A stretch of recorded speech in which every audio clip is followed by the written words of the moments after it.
Sahih Bukhari Volume 2, Book 24, Hadith number 484. Narrated by Jarir bin Abdullah, I gave the pledge of allegiance to the Prophet for offering prayer perfectly, giving zakat and giving good advice to every Muslim. Sahih Bukhari Volume 2, Book 24, Hadith number 485.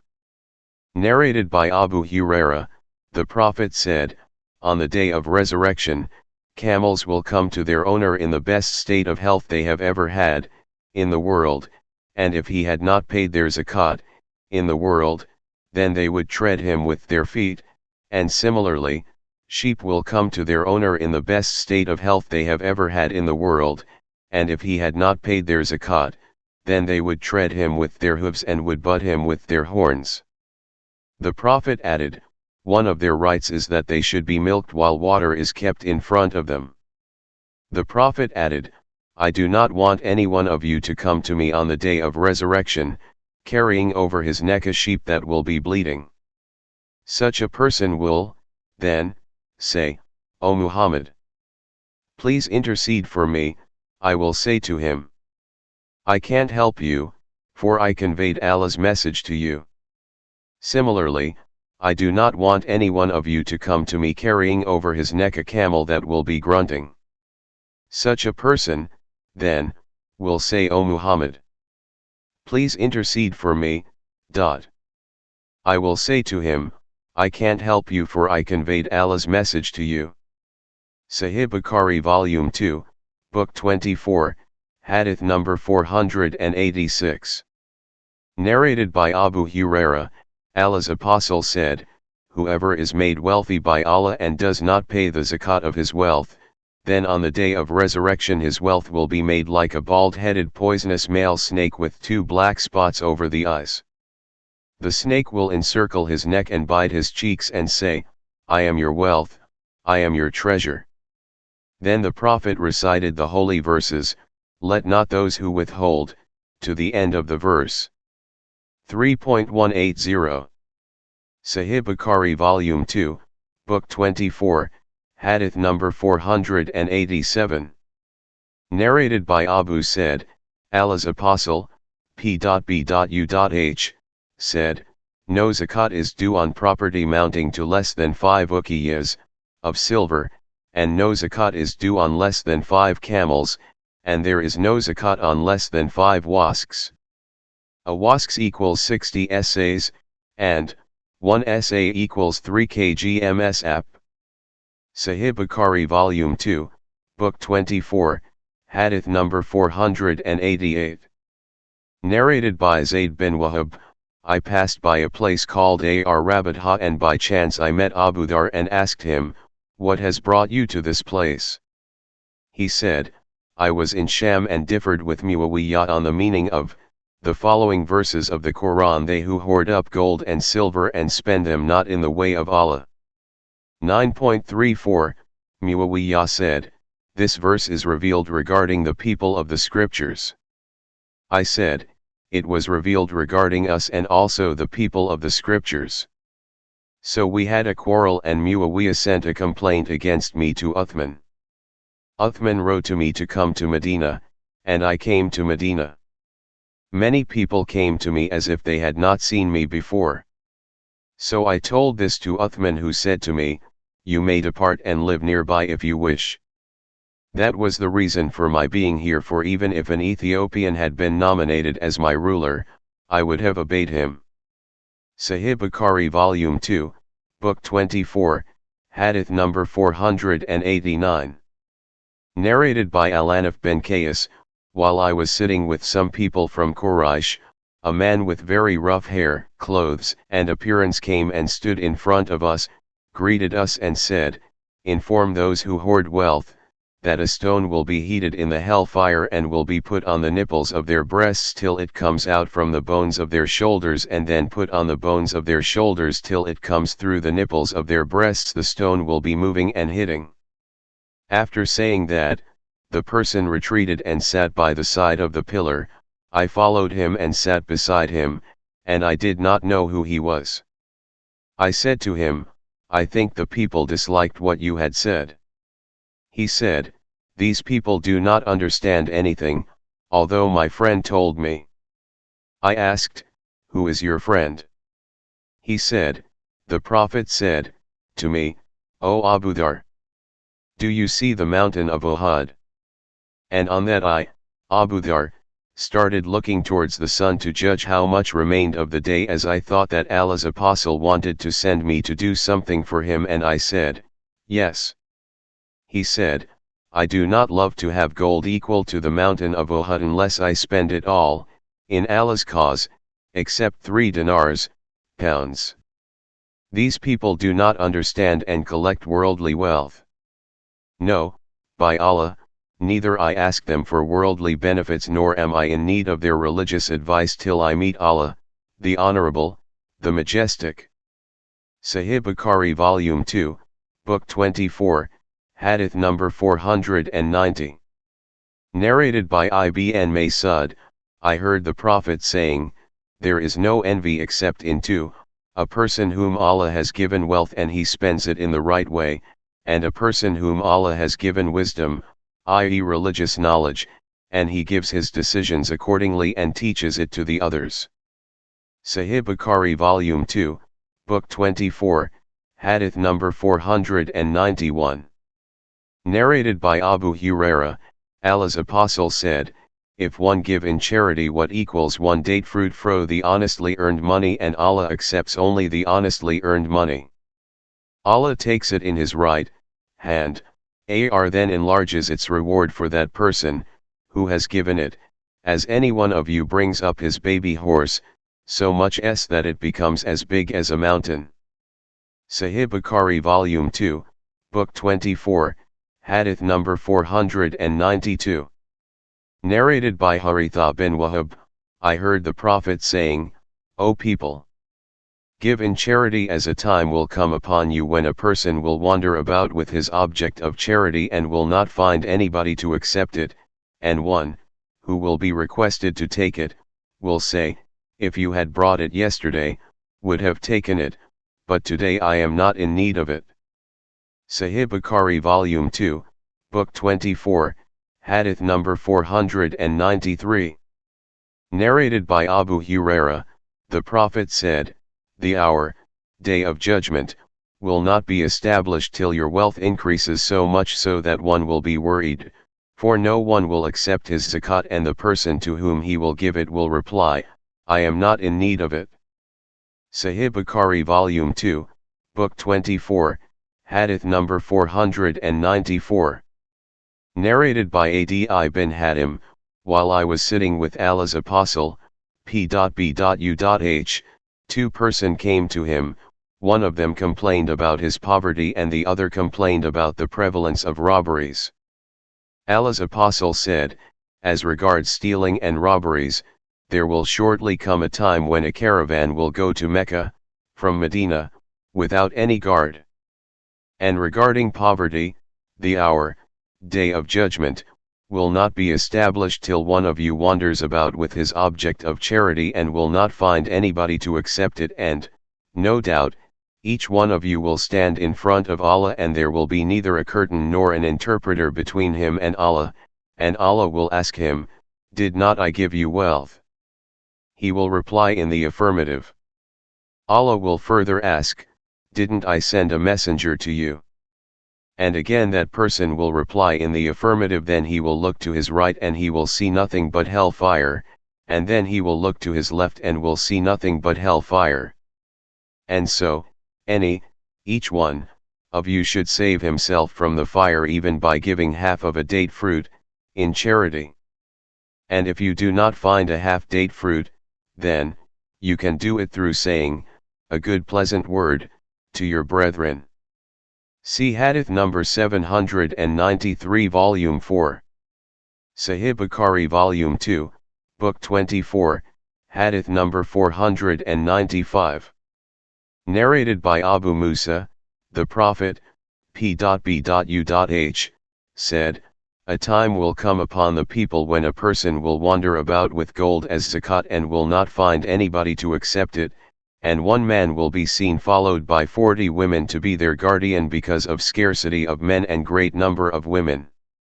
Sahih Bukhari Volume 2, Book 24, Hadith number 496.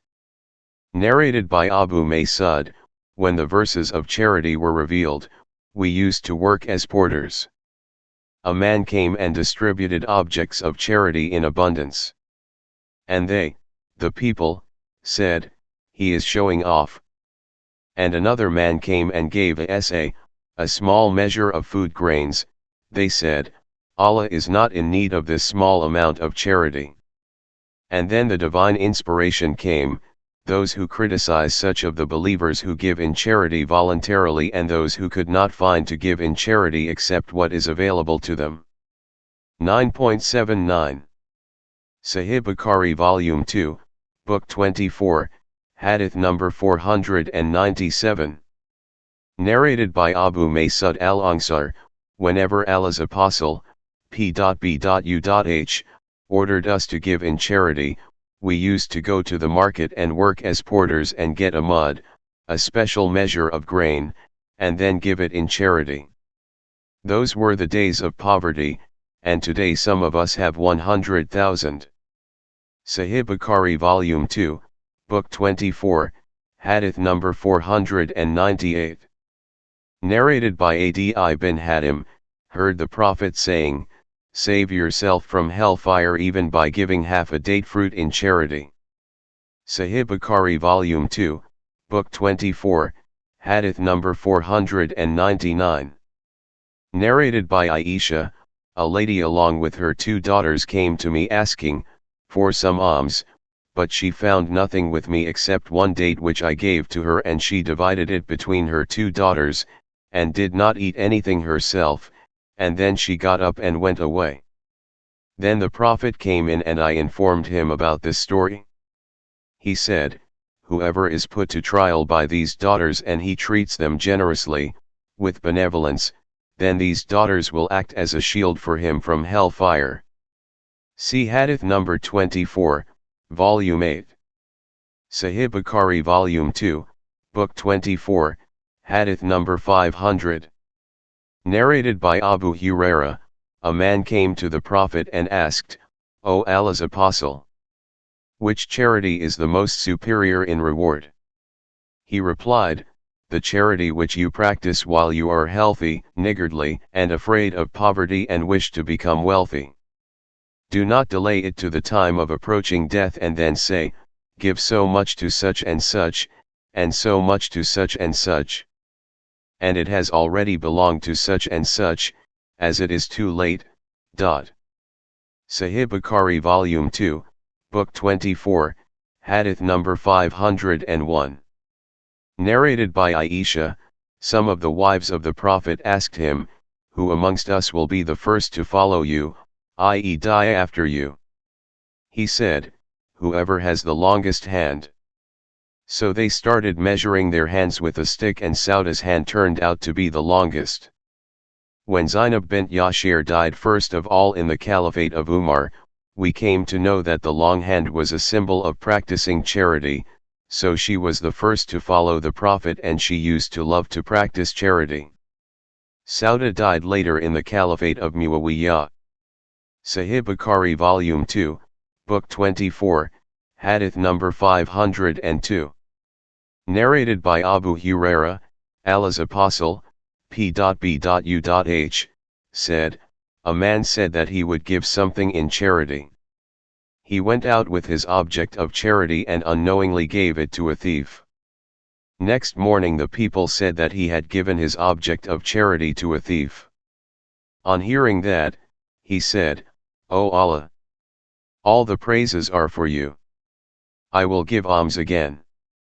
And so he again went out with his alms and, unknowingly, gave it to an adulteress.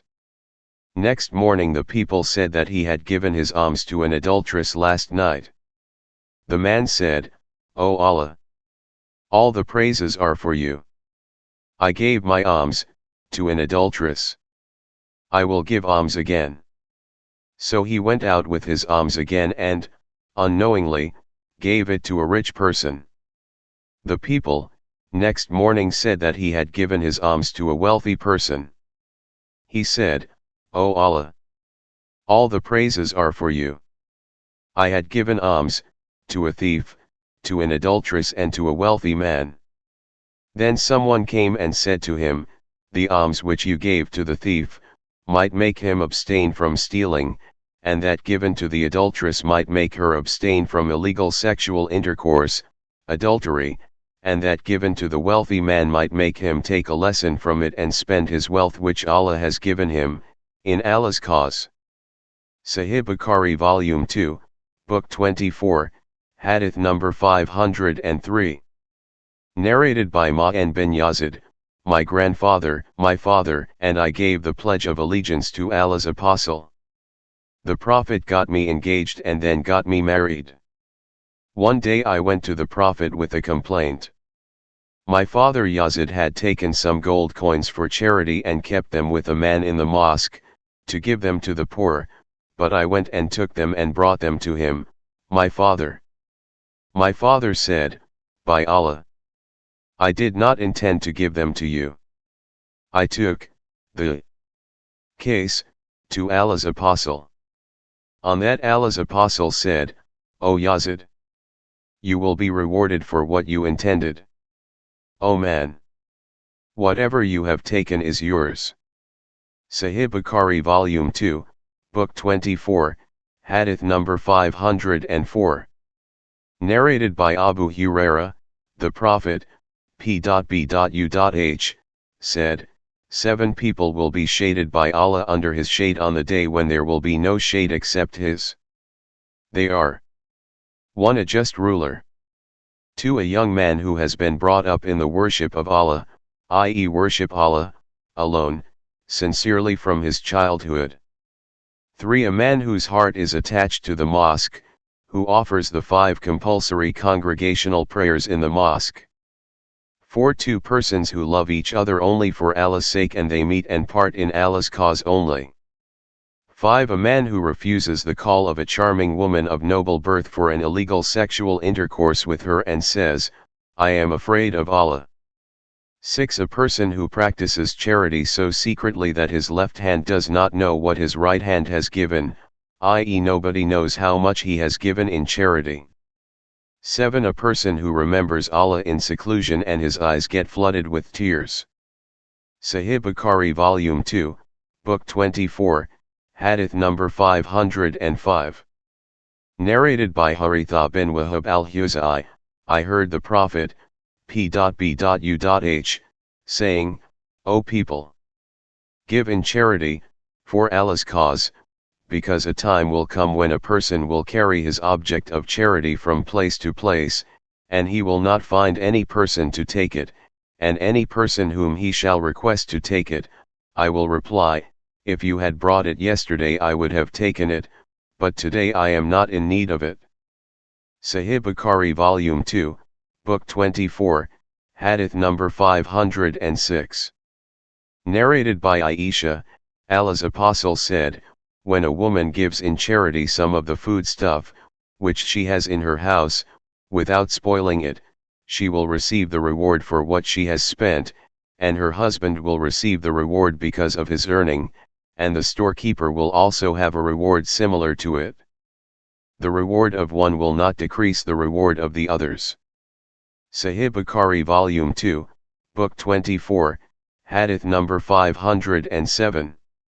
Narrated by Abu Huraira, the Prophet, P.B.U.H, said, the best charity is that which is practiced by a wealthy person.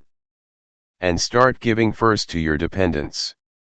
Sahih Bukhari Volume 2, Book 24, Hadith number 508.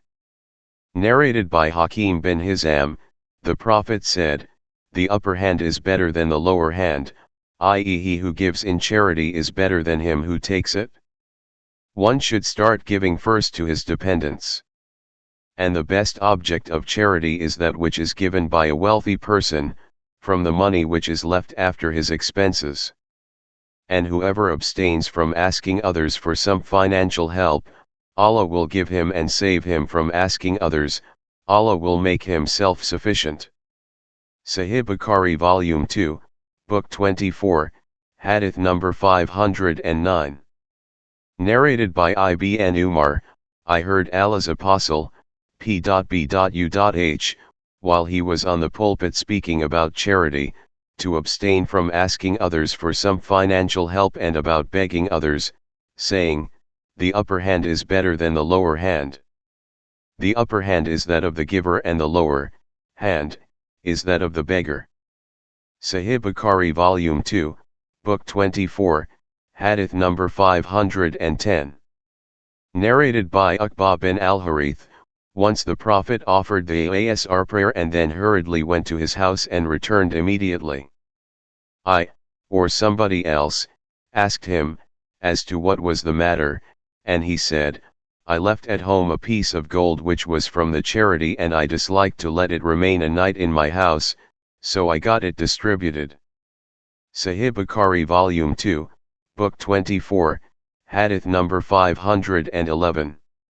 Narrated by Ibn Abbas, the Prophet went out for the Eid prayer on the Eid day and offered a 2-rakat prayer, and he neither offered a prayer before it or after it. Then he went towards the women along with Bilal. He preached them and ordered them to give in charity. And some, amongst the women, started giving their forearm bangles and earrings. Sahih Bukhari Volume 2, Book 24, Hadith number 512. Narrated by Abu Burda bin Abu Musa, that his father said, whenever a beggar came to Allah's Apostle or he was asked for something, he used to say, to his companions, help and recommend him and you will receive the reward for it, and Allah will bring about what he will through his Prophet's tongue. Sahih Bukhari Volume 2, Book 24, Hadith number 513. Narrated by Asma, the Prophet said to me, do not withhold your money, for if you did so, Allah would withhold his blessings from you. Sahih Bukhari Volume 2, Book 24, Hadith number 514. Narrated by Abdah, the Prophet said, do not withhold your money by counting it, i.e. hoarding it, for if you did so, Allah would also withhold his blessings from you. Sahih Bukhari Volume 2, Book 24, Hadith number 515. Narrated by Asma bint Abu Bakr, that she had gone to the Prophet and he said, do not shut your money bag, otherwise Allah too will withhold his blessings from you. Spend, in Allah's cause, as much as you can afford. Sahih Bukhari Volume 2, Book 24, Hadith number 516. Narrated by Abu Wail, Hudhaifa said, Umar said, who amongst you remembers the statement of Allah's Apostle, P.B.U.H., about afflictions? I said, I know it as the Prophet had said it. Umar said, no doubt, you are bold. How did he say it? I said, a man's afflictions, wrong deeds, concerning his wife, children, and neighbors are expiated by his prayers, charity, and enjoining good. The sub-narrator Sulayman added that he said, the prayer, charity, enjoining good and forbidding evil. Umar said, I did not mean that, but I ask about that affliction which will spread like the waves of the sea. I said, O chief of the believers, you need not be afraid of it as there is a closed door between you and it. He asked, will the door be broken or opened? I replied, no, it will be broken. He said, then, if it is broken, it will never be closed again. I replied, yes. Then we were afraid to ask what that door was, so we asked Masruq to inquire, and he asked Hudhaifa regarding it. Hudhaifa said, the door was Umar. We further asked Hudhaifa whether Umar knew what that door meant. Hudhaifa replied in the affirmative and added, he knew it as one knows that there will be a night before the tomorrow morning. Sahih Bukhari Volume 2, Book 24, Hadith number 517.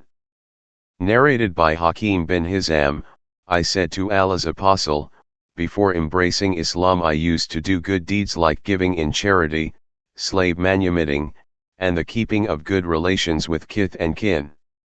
Shall I be rewarded for those deeds? The Prophet replied, you became Muslim with all those good deeds, without losing their reward. Sahih Bukhari Volume 2, Book 24, Hadith number 518. Narrated by Aisha, Allah's Apostle said, when a woman gives in charity from her husband's meals without wasting the property of her husband, she will get a reward for it, and her husband too will get a reward for what he earned, and the storekeeper will have the reward likewise. Sahih Bukhari Volume 2, Book 24, Hadith number 519.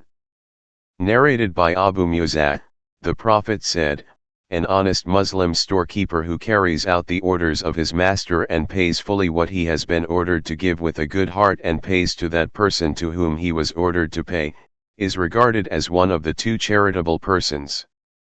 Sahih Bukhari Volume 2, Book 24, Hadith number 520. Narrated by Aisha, the Prophet said, if a woman gives in charity from her husband's house, the Prophet, p.b.u.h, also said, if a lady gives meals, in charity, from her husband's house without spoiling her husband's property, she will get a reward and her husband will also get a reward likewise. The husband will get a reward because of his earnings and the woman because of her spending. Sahih Bukhari Volume 2, Book 24, Hadith number 521. Narrated by Aisha, the Prophet said, when a woman gives in charity from her house meals in Allah's cause without spoiling her husband's property, she will get a reward for it, and her husband will also get the reward for his earnings and the storekeeper will get a reward likewise. Sahih Bukhari Volume 2, Book 24, Hadith number 522. Narrated by Abu Huraira, the Prophet said, every day two angels come down from heaven and one of them says, O Allah, compensate every person who spends in your cause, and the other, angel, says, O Allah, destroy every miser. Sahih Bukhari Volume 2, Book 24, Hadith number 523. Narrated by Abu Huraira, the Prophet said, the example of a miser and an almsgiver is like the example of two persons wearing iron cloaks. Allah's Apostle also said, the example of an almsgiver and a miser is like the example of two persons who have two iron cloaks on them from their breasts to their collar bones, and when the almsgiver wants to give in charity, the cloak becomes capacious till it covers his whole body to such an extent that it hides his fingertips and covers his footprints, obliterates his tracks. 1. And when the miser wants to spend, it, the iron cloak, sticks and every ring gets stuck to its place and he tries to widen it, but it did not become wide. Sahih Bukhari Volume 2, Book 24, Hadith number 524. Narrated by Abu Burda, from his father from his grandfather that the Prophet said, every Muslim has to give in charity. The people asked, O Allah's Prophet, if someone has nothing to give, what will he do? He said, he should work with his hands and benefit himself and also give in charity, from what he earns. The people further asked, if he cannot find even that? He replied, he should help the needy who appeal for help. Then the people asked, if he cannot do that? He replied, then he should perform good deeds and keep away from evil deeds, and this will be regarded as charitable deeds. Sahih Bukhari Volume 2, Book 24, Hadith number 525.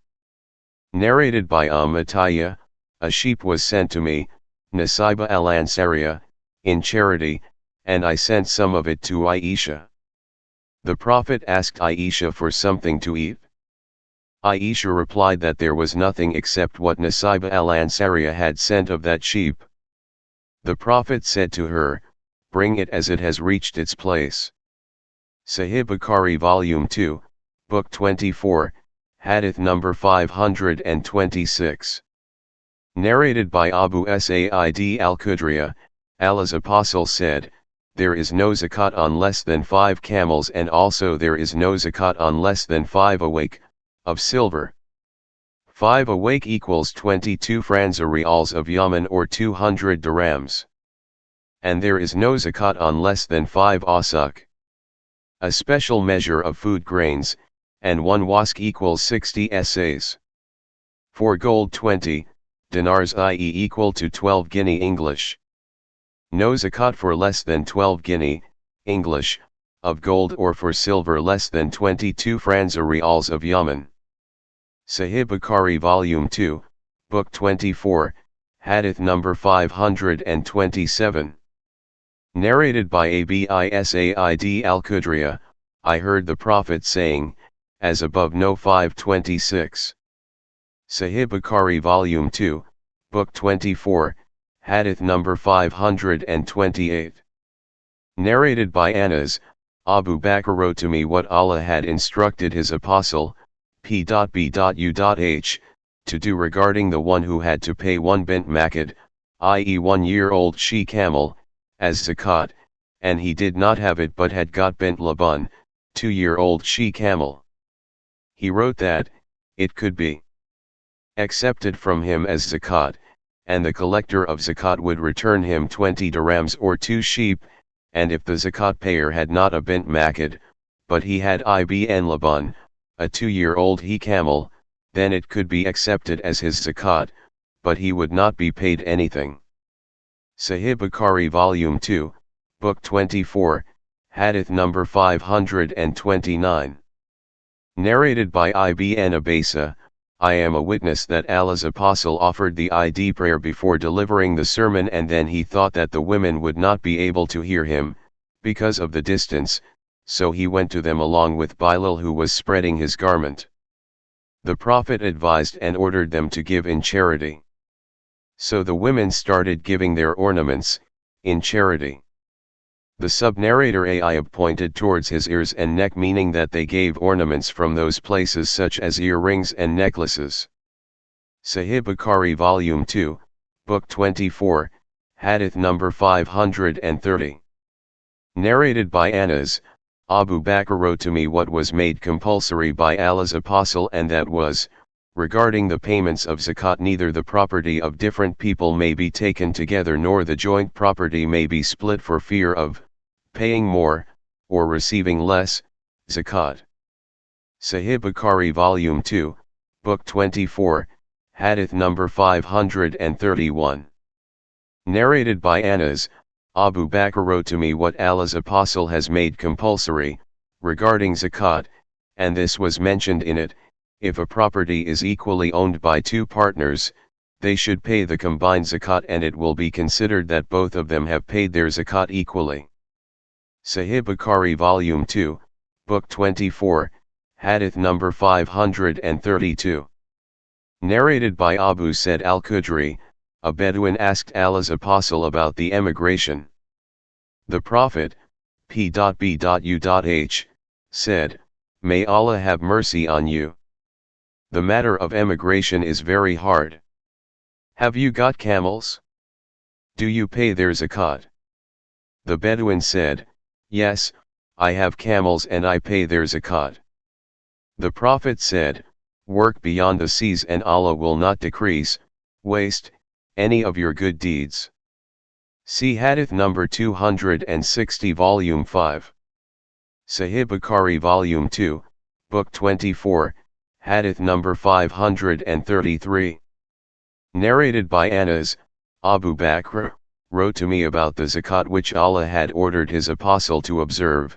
Whoever had to pay yada means a 4-year-old she camel, as zakat from his herd of camels, and he had not got one, and he had hiksa, 3-year-old she camel, that hiksa should be accepted from him along with 2 sheep if they were available, or 20 dirhams, 1 dirham equals about 1/4 Saudi rial, and whoever had to pay hiksa as zakat and he had no hiksa but had a jadha, the jadha should be accepted from him, and the zakat collector should repay him 20 dirhams or 2 sheep, and whoever had to pay hiksa as zakat and he had not got one, but had a bint laban, 2-year-old she camel, it should be accepted from him along with 2 sheep or 20 dirhams, and whoever had to pay bint laban and had a hiksa, that hiksa should be accepted from him and the zakat collector should repay him 20 dirhams or 2 sheep, and whoever had to pay bint laban and he had not got one but had a bint makid,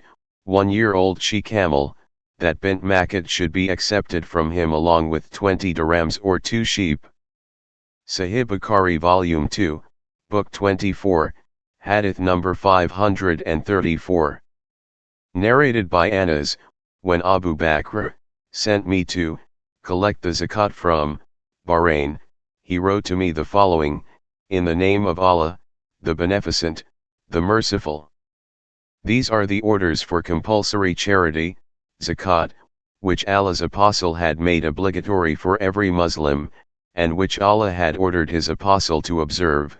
Whoever amongst the Muslims is asked to pay zakat accordingly, he should pay it to the zakat collector, and whoever is asked more than that, what is specified in the script, he should not pay it.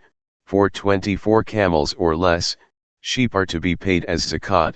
For every 5 camels 1 sheep is to be paid, and if there are between 25 to 35 camels, 1 bint makid is to be paid, and if they are between 36 to 45 camels, 1 bint laban is to be paid, and if they are between 46 to 60 camels, 1 hiksa is to be paid, and if the number is between 61 to 75 camels, 1 jadeh is to be paid, and if the number is between 76 to 90 camels, 2 bint labans are to be paid, and if they are from 91 to 120 camels, 2 hiktas are to be paid, and if they are over 120 camels, for every 40 over 120, 1 bint laban is to be paid, and for every 50 camels over 120, 1 hiksa is to be paid, and whoever has got only 4 camels has to pay nothing as zakat, but if the owner of these 4 camels wants to give something, he can. If the number of camels increases to 5, the owner has to pay 1 sheep as zakat. As regards the zakat for the flock of sheep, if they are between 40 and 120 sheep, 1 sheep is to be paid, and if they are between 120 to 200 sheep, 2 sheep are to be paid, and if they are between 200 to 300 sheep, 3 sheep are to be paid, and for over 300 sheep, for every extra 100 sheep, 1 sheep is to be paid as zakat. And if somebody has got less than 40 sheep, no zakat is required, but if he wants to give, he can. For silver the zakat is 1/40th of the lot, i.e. 2.5%, and if its value is less than 200 dirhams, zakat is not required, but if the owner wants to pay he can. Sahih Bukhari Volume 2, Book 24, Hadith number 535. Narrated by Anas, Abu Bakr wrote to me what Allah had ordered His Apostle, about zakat, which goes, neither an old nor a defected animal, nor a male goat may be taken as zakat except if the zakat collector wishes to take it. Sahih Bukhari Volume 2, Book 24, Hadith number 536. Narrated by Abu Huraira, Abu Bakr said, by Allah, if they pay me the zakat and withhold even a she-kid which they used to pay during the lifetime of Allah's Apostle, I will fight with them for it. Umar said, it was nothing but Allah who opened Abu Bakr's chest towards the decision to fight, and I came to know that his decision was right. Sahih Bukhari Volume 2, Book 24, Hadith number 537. Narrated by Ibn Abbas, when Allah's Apostle, p.b.u.h, sent Mu'ad to Yemen, he said to him, "You are going to people of a divine book. First of all invite them to worship Allah alone, and when they come to know Allah, inform them that Allah has enjoined on them 5 prayers in every day and night, and if they start offering these prayers, inform them that Allah has enjoined on them the Zakat. And it is to be taken from the rich amongst them and given to the poor amongst them, and if they obey you in that, take Zakat from them and don't take, the best property of the people as Zakat." Sahih Bukhari Volume 2, Book 24, Hadith number 538. Narrated by Abu Sa'id al-Khudri, Allah's Apostle said, "No Zakat is imposed on less than 5 awsuk of dates, no Zakat is imposed on less than 5 awake of silver, and no Zakat is imposed on less than 5 camels." Sahih Bukhari Volume 2, Book 24, Hadith number 538. Narrated by Abu Sa'id al-Khudri, Allah's Apostle said, "No Zakat is imposed on less than 5 awsuk of dates, no Zakat is imposed on less than 5 awake of silver, and no Zakat is imposed on less than 5 camels." Sahih Bukhari Volume 2, Book 24, Hadith number 539. Narrated by Abu Dhar, "Once I went to him, the Prophet, and he said, 'By Allah in whose hands my life is,' or probably said, 'By Allah, except whom none has the right to be worshipped, whoever had camels or cows or sheep and did not pay their Zakat, those animals will be brought on the day of resurrection far bigger and fatter than before, and they will tread him under their hooves, and will butt him with their horns, and those animals will come in circle when the last does its turn, the first will start again, and this punishment will go on till Allah has finished the judgments amongst the people." Sahih Bukhari Volume 2, Book 24, Hadith number 540. Narrated by Ishaq bin Abdullah bin al-Talha, "I heard Anas bin Malik saying, Abu Talha had more property of date palm trees gardens than any other amongst the Ansar in Medina, and the most beloved of them to him was Baraha garden, and it was in front of the mosque of the Prophet. Allah's Apostle used to go there and used to drink its nice water." Anas added, "When these verses were revealed, by no means shall you attain righteousness unless you spend, in charity, of that which you love." 3.92, Abu Talha said to Allah's Apostle, "O Allah's Apostle, Allah, the Blessed, the Superior says, by no means shall you attain righteousness, unless you spend, in charity, of that which you love. And no doubt, Baraha garden is the most beloved of all my property to me. So I want to give it in charity in Allah's cause. I expect its reward from Allah. O Allah's Apostle, spend it where Allah makes you think it feasible." On that Allah's Apostle said, "Bravo! It is useful property. I have heard what you have said, O Abu Talha, and I think it would be proper if you gave it to your kith and kin." Abu Talha said, "I will do so, O Allah's Apostle." Then Abu Talha distributed that garden amongst his relatives and his cousins. Sahih Bukhari Volume 2, Book 24, Hadith number 541. Narrated by Abu Sa'id al-Khudri, on Eid al-Fitr or Eid al-Adha, Allah's Apostle, p.b.u.h, went out to the Musalla. After finishing the prayer, he delivered the sermon and ordered the people to give alms. He said, "O people, give alms." Then he went towards the women and said, "O women, give alms, for I have seen that the majority of the dwellers of hellfire were you, women." The women asked, "O Allah's Apostle, what is the reason for it?" He replied, "O women, you curse frequently, and are ungrateful to your husbands. I have not seen anyone more deficient in intelligence and religion than you.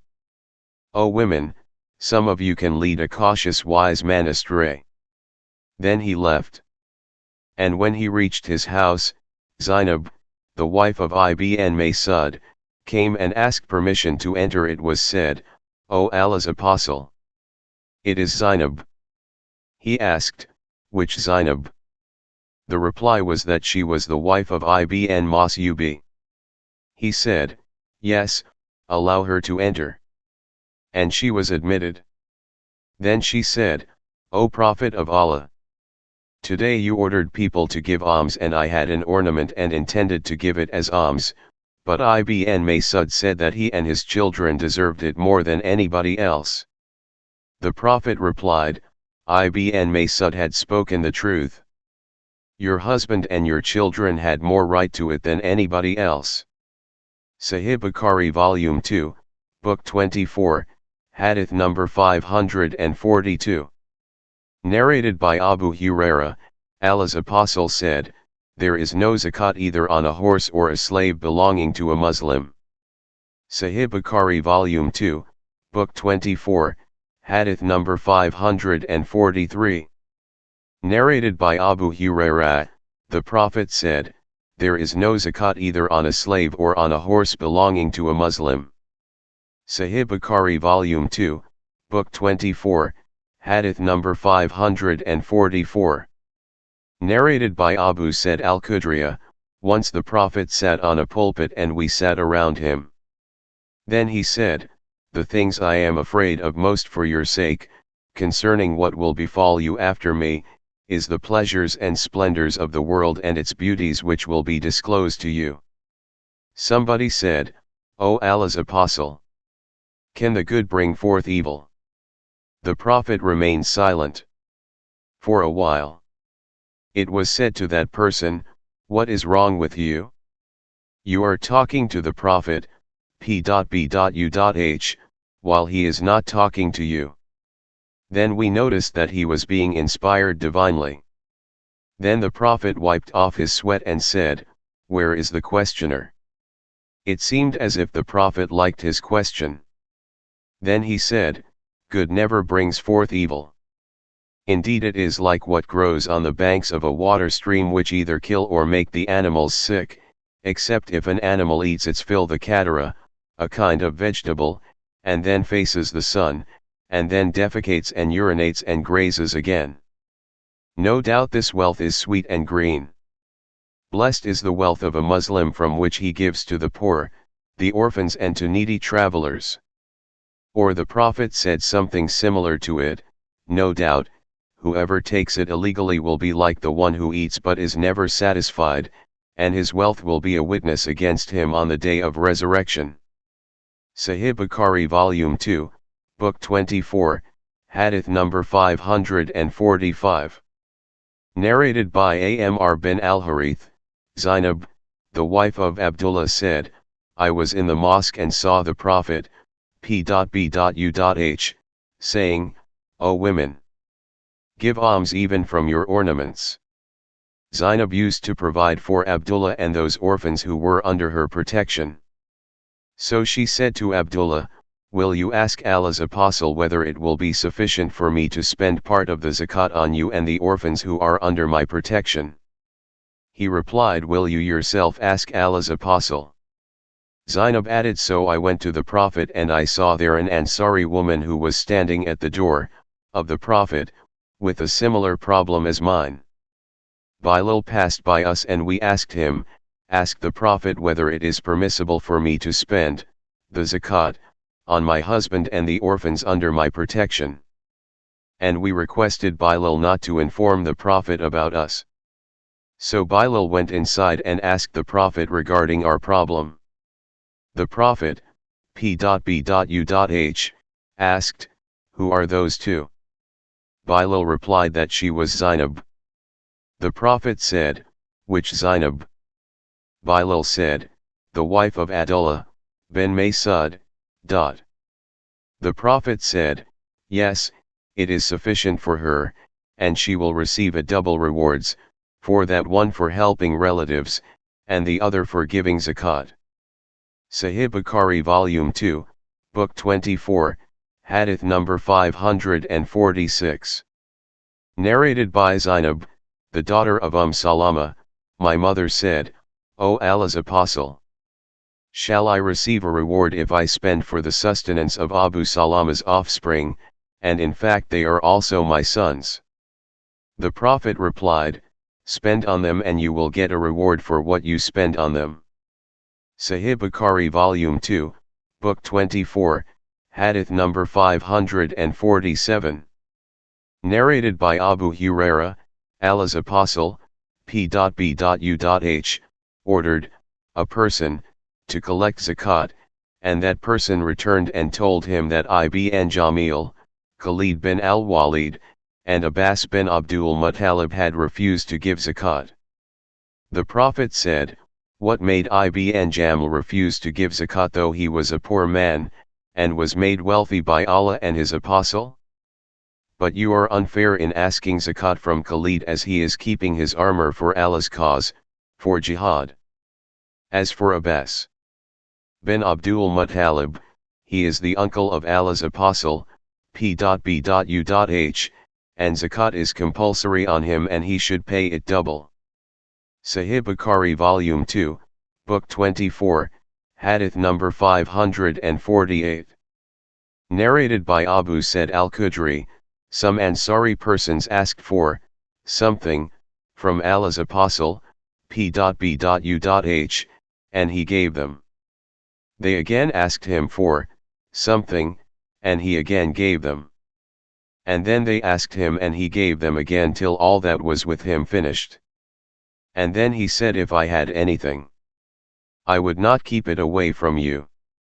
Remember, whoever abstains from asking others, Allah will make him contented, and whoever tries to make himself self-sufficient, Allah will make him self-sufficient. And whoever remains patient, Allah will make him patient. Nobody can be given a blessing better and greater than patience. Sahih Bukhari Volume 2, Book 24, Hadith number 549. Narrated by Abu Huraira, Allah's Apostle said, by him in whose hand my life is, it is better for any one of you to take a rope and cut the wood from the forest, and carry it over his back and sell it, as a means of earning his living, rather than to ask a person for something and that person may give him or not. Sahih Bukhari Volume 2, Book 24, Hadith number 550. Narrated by Zubair bin al-Awwam, the Prophet, p.b.u.h, said, it is better for any one of you to take a rope, and cut, and bring a bundle of wood, from the forest, over his back and sell it, and Allah will save his face from the hellfire, because of that, rather than to ask the people who may give him or not. Sahih Bukhari Volume 2, Book 24, Hadith number 551. Narrated by Urwa bin Zubair and said bin al-Musayyib, Hakim bin Hizam said, once, I asked Allah's Apostle for something, and he gave it to me. Again I asked and he gave it to me. Again I asked and he gave it to me. And then he said, O Hakim, this property is like a sweet fresh fruit, whoever takes it without greediness, he is blessed in it, and whoever takes it with greediness, he is not blessed in it, and he is like a person who eats but is never satisfied, and the upper, giving, hand is better than the lower, receiving, hand.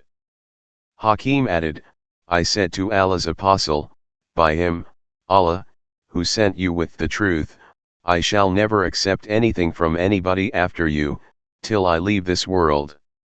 Then Abu Bakr, during his caliphate, called Hakim to give him his share from the war booty. Like the other companions of the Prophet, he refused to accept anything. Then Umar, during his caliphate, called him to give him his share but he refused. On that Umar said, O Muslims, I would like you to witness that I offered Hakim his share from this booty and he refused to take it. So Hakim never took anything from anybody after the Prophet till he died. Sahih Bukhari Volume 2, Book 24, Hadith number 552. Narrated by Umar, Allah's apostle used to give me something, but I would say to him, would you give it to a poorer and more needy one than L? The Prophet, p.b.u.h, said to me, take it. If you are given something from this property, without asking for it or having greed for it, take it, and if not given, do not run for it. Sahih Bukhari Volume 2, Book 24, Hadith number 553. Narrated by Abdullah bin Umar, the Prophet said, a man keeps on asking others for something till he comes on the day of resurrection without any piece of flesh on his face. The Prophet added, on the day of resurrection, the sun will come near, to the people, to such an extent that the sweat will reach up to the middle of the ears, so, when all the people are in that state, they will ask Adam for help, and then Moses, and then Muhammad, p.b.u.h. The sub-narrator added, Muhammad will intercede with Allah to judge amongst the people. He will proceed until he will hold the ring of the door of paradise, and then Allah will exalt him to Maqam Mahmud, the privilege of intercession, etc. And all the people of the gathering will send their praises to Allah. Sahih Bukhari Volume 2, Book 24, Hadith number 554. Narrated by Abu Huraira, the Prophet said, the poor person is not the one who asks a morsel or two, of meals, from the others, but the poor is the one who has nothing and is ashamed to beg from others. Sahih Bukhari Volume 2, Book 24, Hadith number 555. Narrated by Ash-Shabi, the clerk of Al-Mughira bin Shubi'a narrated, Muawiyah to Al-Mughira bin Shubi'a, write to me something which you have heard from the Prophet, p.b.u.h. So Al-Mughira wrote, I heard the Prophet saying, Allah has hated for you three things. 1. Vain talks, useless talk, that you talk too much or about others. 2. Wasting of wealth by extravagance. 3. And asking too many questions, in disputed religious matters, or asking others for something, except in great need. See Hadith number 591, Volume Il.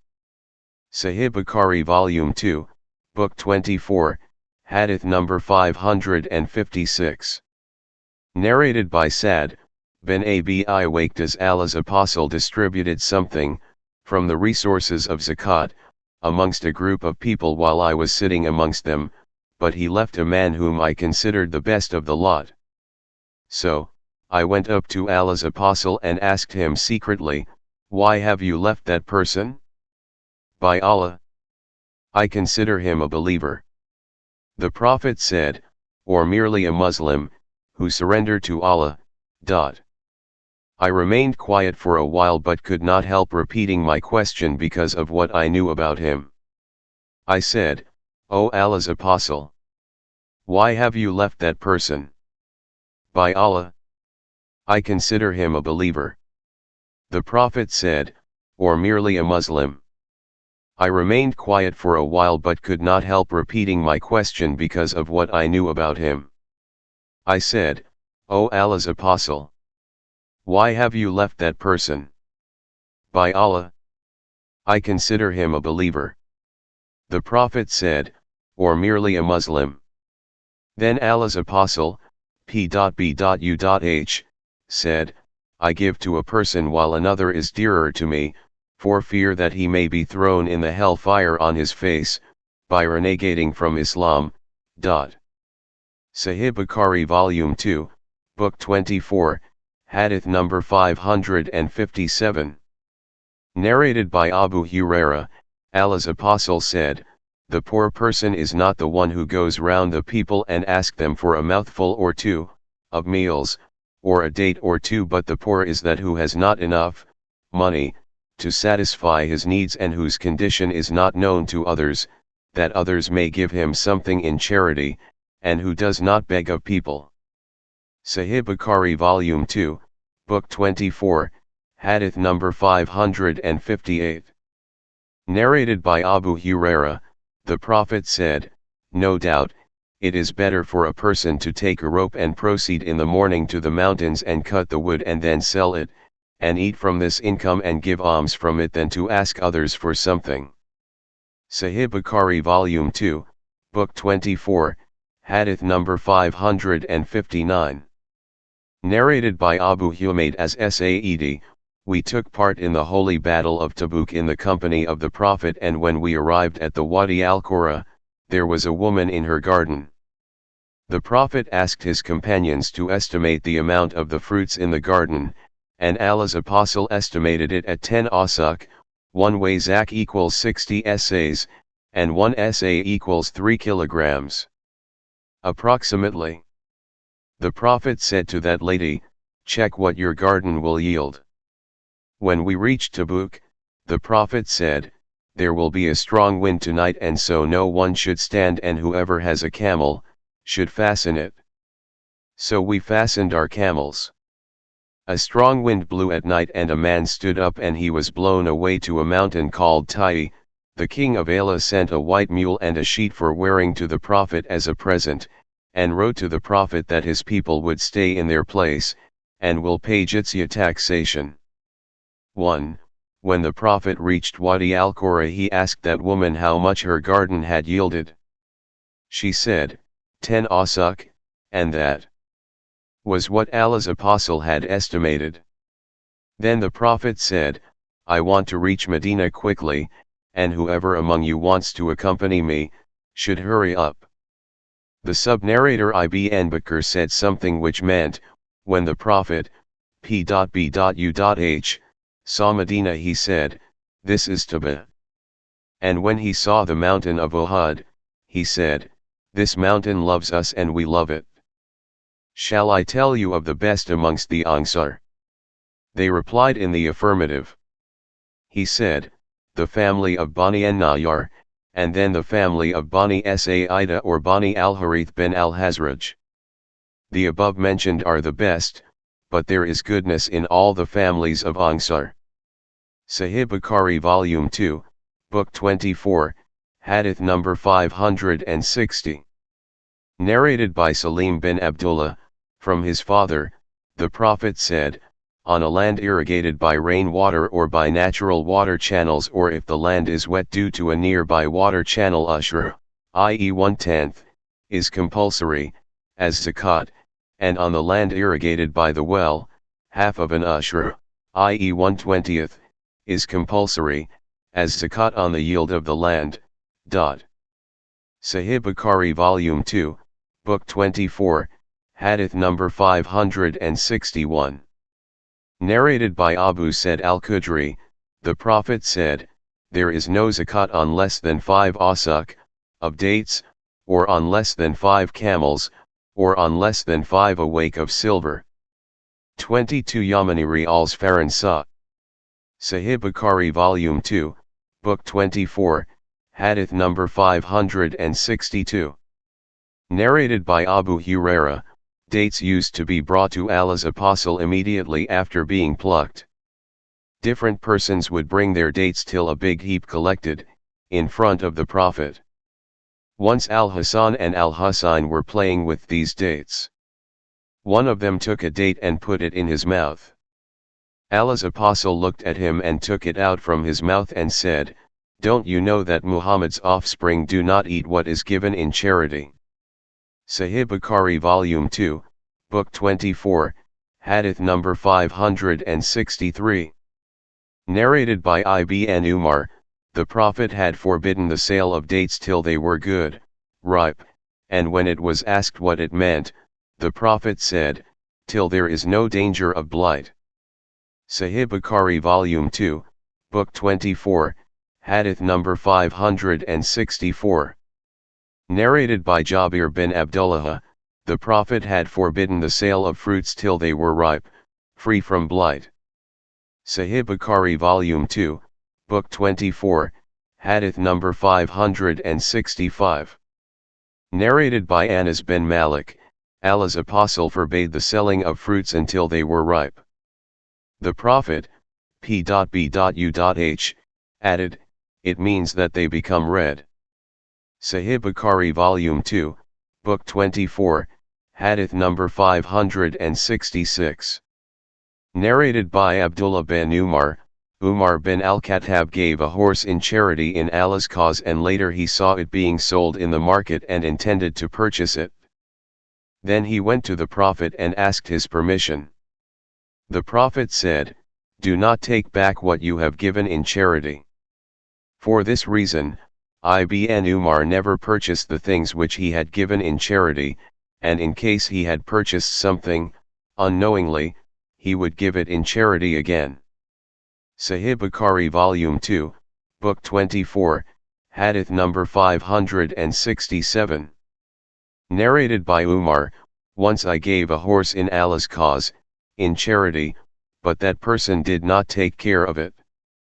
I intended to buy it, as I thought he would sell it at a low price. So, I asked the Prophet, p.b.u.h, about it. He said, "Neither buy, nor take back your alms which you have given, even if the seller were willing to sell it for 1 dirham, for he who takes back his alms is like the one who swallows his own vomit." Sahih Bukhari Volume 2, Book 24, Hadith number 568. Narrated by Abu Hurairah, Al-Hasan bin Ali took a date from the dates given in charity and put it in his mouth.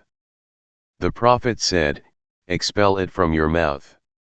Don't you know that we do not eat a thing which is given in charity?" Sahih Bukhari Volume 2, Book 24, Hadith number 569. Narrated by Ibn Abasa, the Prophet saw a dead sheep which had been given in charity to a freed slave girl of Ma'imunah, the wife of the Prophet. The Prophet said, "Why don't you get the benefit of its hide?" They said, "It is dead." He replied, "Only to eat its meat is illegal." Sahih Bukhari Volume 2, Book 24, Hadith number 570. Narrated by Al-Aswad, Aisha intended to buy Barira, a slave girl, in order to manumit her, and her masters intended to put the condition that her al-wala would be for them. Aisha mentioned that to the Prophet, who said to her, "Buy her, as the wala is for the manumit." Once some meat was presented to the Prophet, and Aisha said to him, "This meat was given in charity to Barira." He said, "It is an object of charity for Barira, but a gift for us." Sahih Bukhari Volume 2, Book 24, Hadith number 571. Narrated by Atiyah al-Ansariyah, the Prophet went to Aisha and asked her whether she had something to eat. She replied that she had nothing except the mutton piece, which Nasiba, Atiyah, had sent to us, Barira, in charity. The Prophet said, "It has reached its place, and now it is not a thing of charity but a gift for us." Sahih Bukhari Volume 2, Book 24, Hadith number 572. Narrated by Anas, some meat was presented to the Prophet, p.b.u.h, and it had been given to Barira, the freed slave girl of Aisha, in charity. He said, "This meat is a thing of charity for Barira, but it is a gift for us." Sahih Bukhari Volume 2, Book 24, Hadith number 573. Narrated by Abu Ma'bad, the slave of Ibn Abbas, Allah's apostle said to Mu'adh when he sent him to Yemen, "You will go to the people of the scripture. So, when you reach there, invite them to testify that none has the right to be worshipped but Allah, and that Muhammad is his apostle. And if they obey you in that, tell them that Allah has enjoined on them 5 prayers in each day and night. And if they obey you in that, tell them that Allah has made it obligatory on them to pay the zakat, which will be taken from the rich among them and given to the poor among them. If they obey you in that, then avoid taking the best of their possessions, and be afraid of the curse of an oppressed person, because there is no screen between his invocation and Allah." Sahih Bukhari Volume 2, Book 24, Hadith number 574a. Narrated by Abdullah bin Abu Awfa, whenever a person came to the Prophet with his alms, the Prophet would say, O Allah, send your blessings upon so and so. My father went to the Prophet with his alms and the Prophet said, O Allah, send your blessings upon the offspring of Abu Awfa. Sahih Bukhari Volume 2, Book 24, Hadith number 574b. Narrated by Abu Huraira, the Prophet said, a man from Bani Israel asked someone from Bani Israel to give him a loan of 1,000 dinars and the later gave it to him. The debtor went on a voyage, when the time for the payment of the debt became due, but he did not find a boat, so he took a piece of wood and bored it and put 1,000 dinars in it and threw it into the sea. The creditor went out and took the piece of wood to his family to be used as firewood. See Hadith number 488b, Volume 3. And the Prophet narrated the narration, and said, when he sawed the wood, he found his money. Sahih Bukhari Volume 2, Book 24, Hadith number 575. Narrated by Abu Huraira, Allah's Apostle said, there is no compensation for one killed or wounded by an animal or by falling in a well, or because of working in mines, but kumus is compulsory on rikaz. Sahih Bukhari Volume 2, Book 24, Hadith number 576. Narrated by Abu Humayd al-Sa'idi, Allah's Apostle, p.b.u.h, appointed a man called Ibn al-Lutbiya, from the tribe of Lasd to collect Zakat from Bani Sulaim. When he returned, after collecting the Zakat, the Prophet checked the account with him. Sahih Bukhari Volume 2, Book 24, Hadith number 577. Narrated by Anas, some people from Urana tribe came to Medina and its climate did not suit them, so Allah's Apostle, p.b.u.h, allowed them to go to the herd of camels, given as Zakat, and they drank their milk and urine, as medicine, but they killed the shepherd and drove away all the camels. So Allah's Apostle sent men in their pursuit to catch them, and they were brought, and he had their hands and feet cut, and their eyes were branded with heated pieces of iron, and they were left in the Hara, a stony place at Medina, biting the stones. See Hadith number 234, Volume 1. Sahih Bukhari Volume 2, Book 24, Hadith number 578. Narrated by Anas bin Malik, took Abdullah bin Abu Talha to Allah's Apostle to perform tonic for him. Tonic was a custom among the Muslims that whenever a child was born they used to take it to the Prophet, who would chew a piece of date and put a part of its juice in the child's mouth. I saw the Prophet and he had an instrument for branding in his hands and was branding the camels of Zakat. Zakat al-Fitr. Sahih Bukhari Volume 2, Book 25, Hadith number 579. Narrated by Ibn Umar, Allah's Apostle enjoined the payment of 1 sa of dates or 1 sa of barley as Zakat al-Fitr on every Muslim slave or free, male or female, young or old, and he ordered that it be paid before the people went out to offer the Eid prayer. 1 sa equals 3 kilograms approximate. Sahih Bukhari Volume 2, Book 25, Hadith number 580. Narrated by Ibn Umar, Allah's Apostle made it incumbent on all the slave or free Muslims, male or female, to pay 1 sa of dates or barley as Zakat al-Fitr. Sahih Bukhari Volume 2, Book 25, Hadith number 581. Narrated by Abu said, we used to give 1 sa of barley as Zakat al-Fitr, per head. Sahih Bukhari Volume 2, Book 25, Hadith number 582. Narrated by Abu Said al-Khudri, we used to give 1 sa of meal or 1 sa of barley or 1 sa of dates, or 1 sa of cottage cheese or 1 sa of raisins, dried grapes, as Zakat al-Fitr. Sahih Bukhari Volume 2, Book 25, Hadith number 583. Narrated by Abdullah bin Umar, the Prophet ordered Muslims to give 1 sa of dates or 1 sa of barley as Zakat al-Fitr. The people rewarded 2 muds of wheat as equal to that. Sahih Bukhari Volume 2, Book 25, Hadith number 584.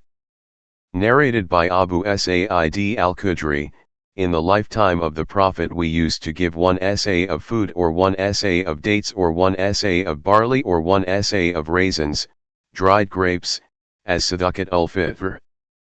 And when Muawiyah became the caliph and the wheat was available in abundance, he said, I think, observe, that 1 mud of wheat equals 2 muds of any of the above mentioned things. Sahih Bukhari Volume 2, Book 25, Hadith number 585. Narrated by Ibn Umar, the Prophet ordered the people to pay Zakat al-Fitr before going to the Eid prayer. Sahih Bukhari Volume 2, Book 25, Hadith number 586. Narrated by Abu Sa'id al-Khudri, in the lifetime of Allah's Apostle, we used to give 1 sa of food, edible things, as Sadaqat al-Fitr, to the poor. Our food used to be either of barley, raisins, dried grapes, cottage cheese, or dates. Sahih Bukhari Volume 2, Book 25, Hadith number 587. Narrated by Nafi, Ibn Umar said, the Prophet made incumbent on every male or female, free man or slave, the payment of 1 sa of dates or barley as Sadaqat al-Fitr, or said Sadaqah Ramadan.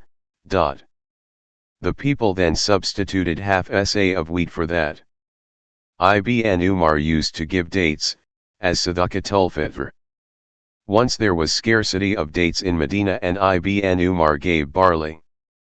And Ibn Umar used to give Sadaqat al-Fitr for every young and old person. He even used to give on behalf of my children. Ibn Umar used to give Sadaqat al-Fitr to those who had been officially appointed for its collection. People used to give Sadaqat al-Fitr, even, a day or 2 before the Eid. Sahih Bukhari Volume 2, Book 25, Hadith number 588. Narrated by Ibn Umar, Allah's Apostle has made Sadaqat al-Fitr obligatory, and it was, either 1 sa of barley or 1 sa of dates, and its payment was obligatory, on young and old people, and on free men as well as on slaves. Sahih Bukhari Volume 2, Book 26, Hadith number 589. Narrated by Abdullah bin Abbas, Al-Fadl, his brother, was riding behind Allah's Apostle and a woman from the tribe of Qatham came and Al-Fadl started looking at her and she started looking at him. The Prophet turned Al-Fadl's face to the other side. The woman said, O Allah's Apostle, the obligation of Hajj enjoined by Allah on his devotees has become due on my father and he is old and weak, and he cannot sit firm on the mount, may I perform Hajj on his behalf? The Prophet replied, yes, you may. That happened during the Hajj al-Wida, of the Prophet. Sahih Bukhari Volume 2, Book 26, Hadith number 590. Narrated by Ibn Umar, I saw that Allah's Apostle used to ride on his mount at Dhul Hulayfa and used to start saying, Labbaik when the mount stood upright. Sahih Bukhari Volume 2, Book 26, Hadith number 591. Narrated by Jabir bin Abdullah, that Allah's Apostle started saying, Labbaik from Dhul Hulayfa when his mount stood upright carrying him. Sahih Bukhari Volume 2, Book 26, Hadith number 592. Narrated by Thumama bin Abdullah bin Anas, Anas performed the Hajj on a pack saddle and he was not a miser. Anas said, Allah's Apostle performed Hajj on a pack saddle and the same mount was carrying his baggage too. Sahih Bukhari Volume 2, Book 26, Hadith number 593. Narrated by Al-Qasim bin Muhammad, Aisha said, O Allah's Apostle, You performed Umrah but I did not. He said, O Abdurrahman, go along with your sister and let her perform Umrah from Tan'im. Abdurrahman made her ride over the pack saddle of a she-camel and she performed Umrah. Sahih Bukhari Volume 2, Book 26, Hadith number 594. Narrated by Abu Huraira, the Prophet was asked, which is the best deed? He said, to believe in Allah and His Apostle. He was then asked, which is the next, in goodness? He said, to participate in jihad in Allah's cause. He was then asked, which is the next? He said, to perform Hajj Mabrur. Sahih Bukhari Volume 2, Book 26, Hadith number 595. Narrated by Aisha, the mother of the faithful believers, I said, O Allah's Apostle, we consider jihad as the best deed. The Prophet said, the best jihad, for women, is Hajj Mabrur. Sahih Bukhari Volume 2, Book 26, Hadith number 596. Narrated by Abu Huraira, the Prophet, p.b.u.h, said, whoever performs Hajj for Allah's pleasure and does not have sexual relations with his wife, and does not do evil or sins, then he will return, after Hajj, free from all sins, as if he were born anew. Sahih Bukhari Volume 2, Book 26, Hadith number 597. Narrated by Zayd bin Jubair, I went to visit Abdullah bin Umar at his house, which contained many tents made of cotton cloth, and these were encircled with suradik, part of the tent. I asked him from where should one assume ihram for Umrah. He said, Allah's Apostle had fixed as miqat, singular of mawaqit, Qarn for the people of Najd, Dhul Hulayfa for the people of Medina, and Al-Hufa for the people of Sham. Sahih Bukhari Volume 2, Book 26, Hadith number 598. Narrated by Ibn Abbas, the people of Yemen used to come for Hajj and used not to bring enough provisions with them, and used to say that they depend on Allah. On their arrival in Medina they used to beg the people, and so Allah revealed, and take a provision, with you, for the journey, but the best provision is the fear of Allah.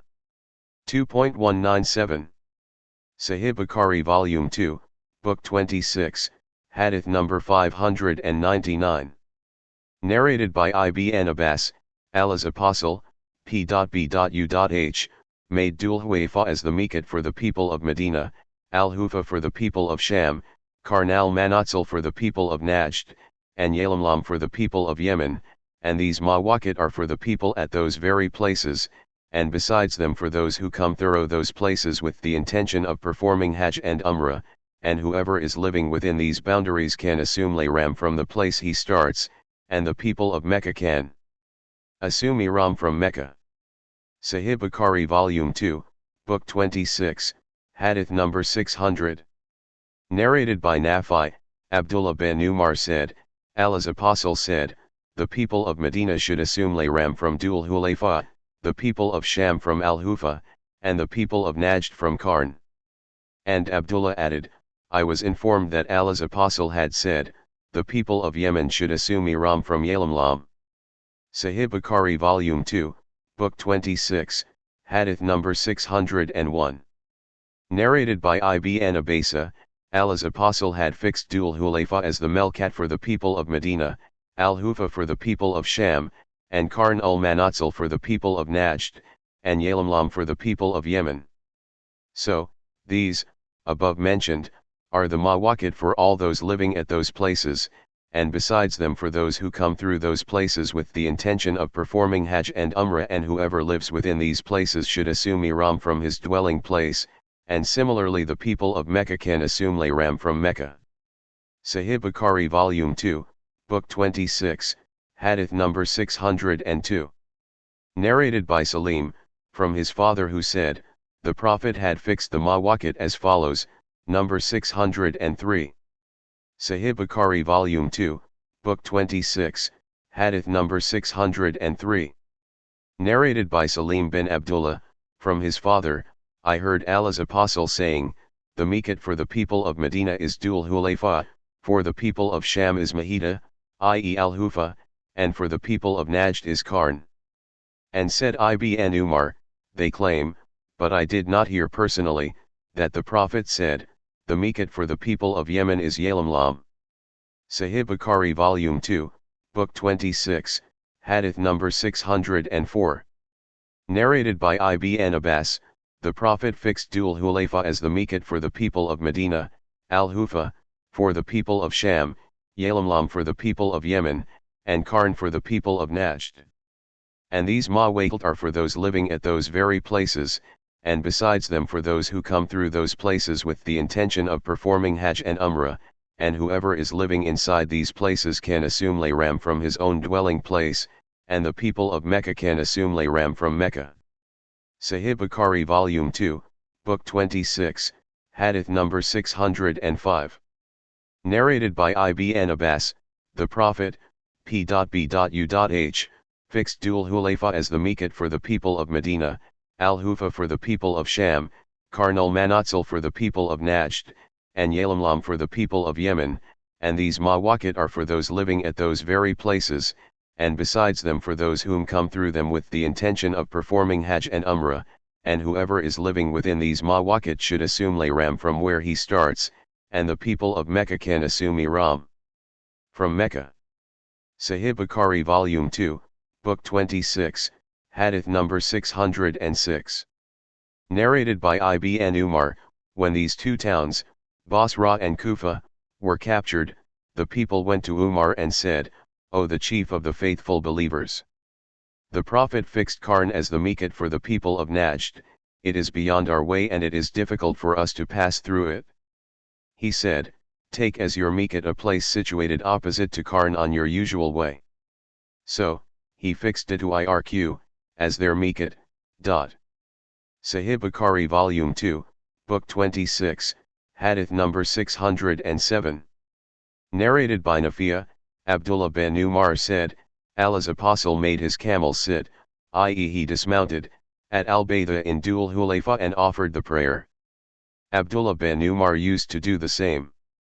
Sahih Bukhari Volume 2, Book 26, Hadith number 608.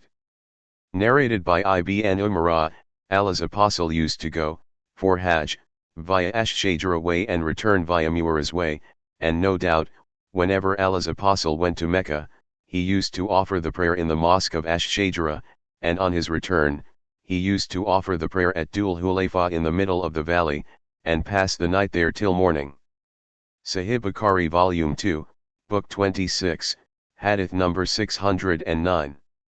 Narrated by Umar, in the valley of Al-Akik I heard Allah's apostle saying, Tonight a messenger came to me from my Lord and asked me to pray in this blessed valley and to assume Ihram for Hajj and Umrah together. Sahih Bukhari Volume 2, Book 26, Hadith number 610. Narrated by Musa bin Uqba, Salim bin Abdullah's father said, the Prophet said that while resting in the bottom of the valley at Mu'arraz in Dhul Hulayfa, he had been addressed in a dream, You are verily in a blessed valley. Salim made us to dismount from our camels at the place where Abdullah used to dismount, aiming at the place where Allah's apostle had rested, and it was below the mosque situated in the middle of the valley in between them, the residence, and the road. Sahih Bukhari Volume 2, Book 26, Hadith number 611. Narrated by Said bin Jubair, Ibn Umar used to oil his hair. I told that to Ibrahim, who said, What do you think about this statement? Narrated Aswad from Aisha, as if I were now observing the glitter of the scent in the parting of the hair of the Prophet while he was muhrim. Sahih Bukhari Volume 2, Book 26, Hadith number 612. Narrated by Aisha, the wife of the Prophet, p.b.u.h, I used to scent Allah's apostle when he wanted to assume Ihram and also on finishing Ihram before the Tawaf round the Kaaba, Tawaf al-Ifada. Sahih Bukhari Volume 2, Book 26, Hadith number 613.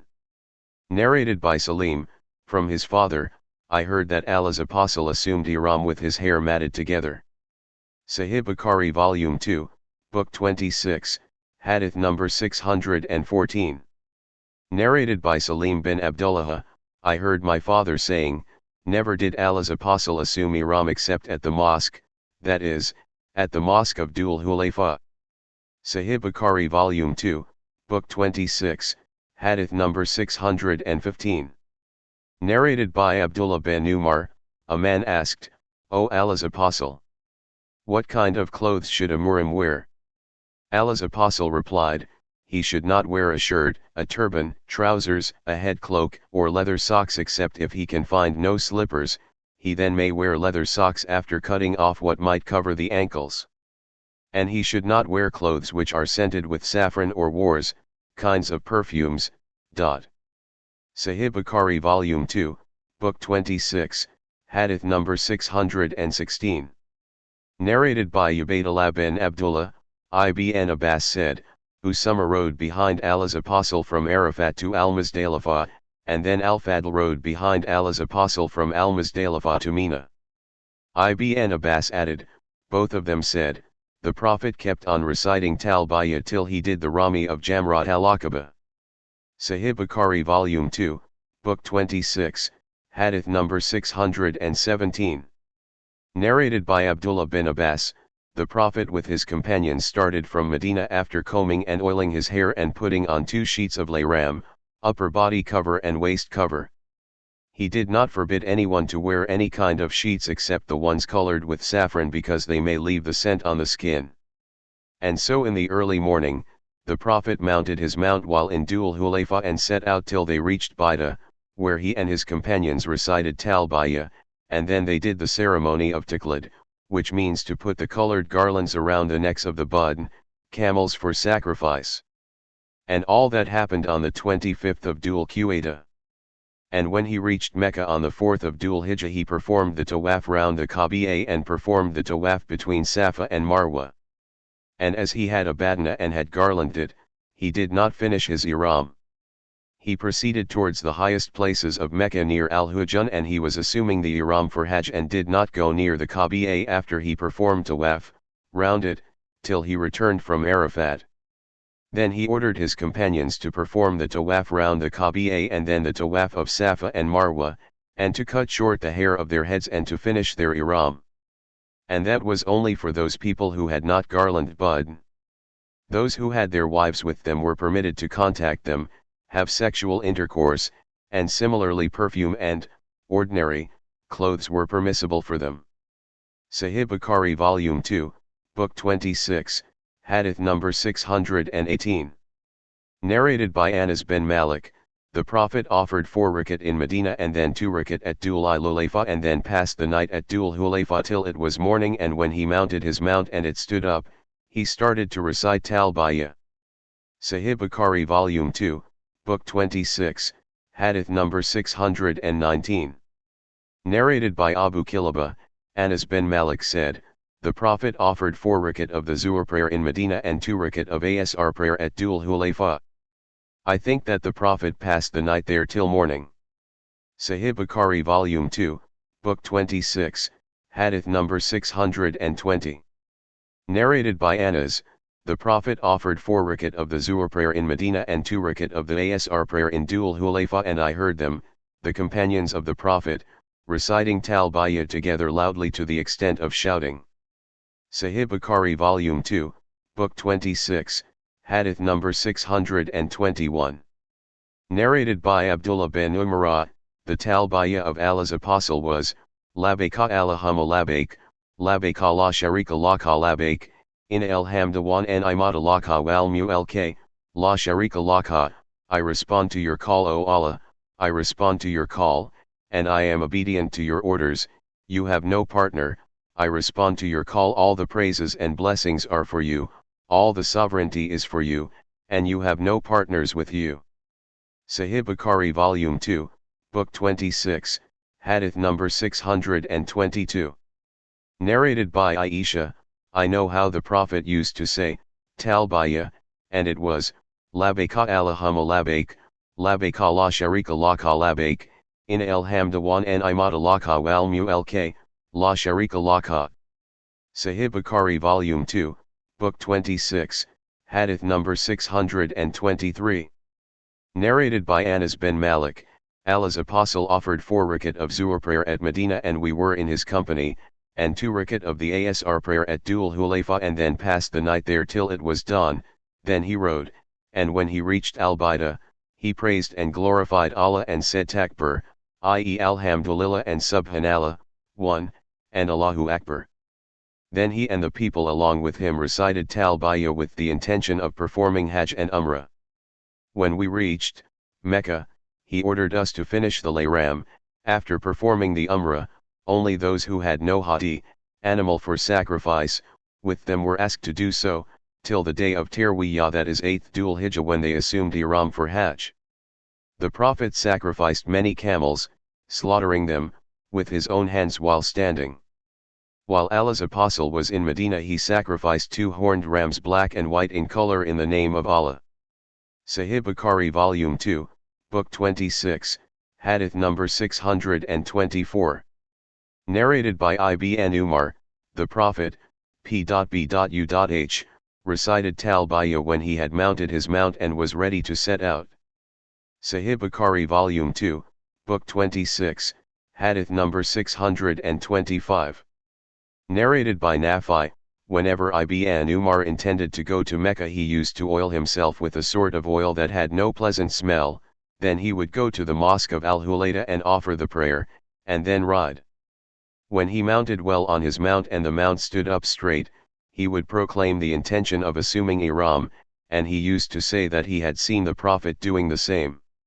Sahih Bukhari Volume 2, Book 26, Hadith number 626.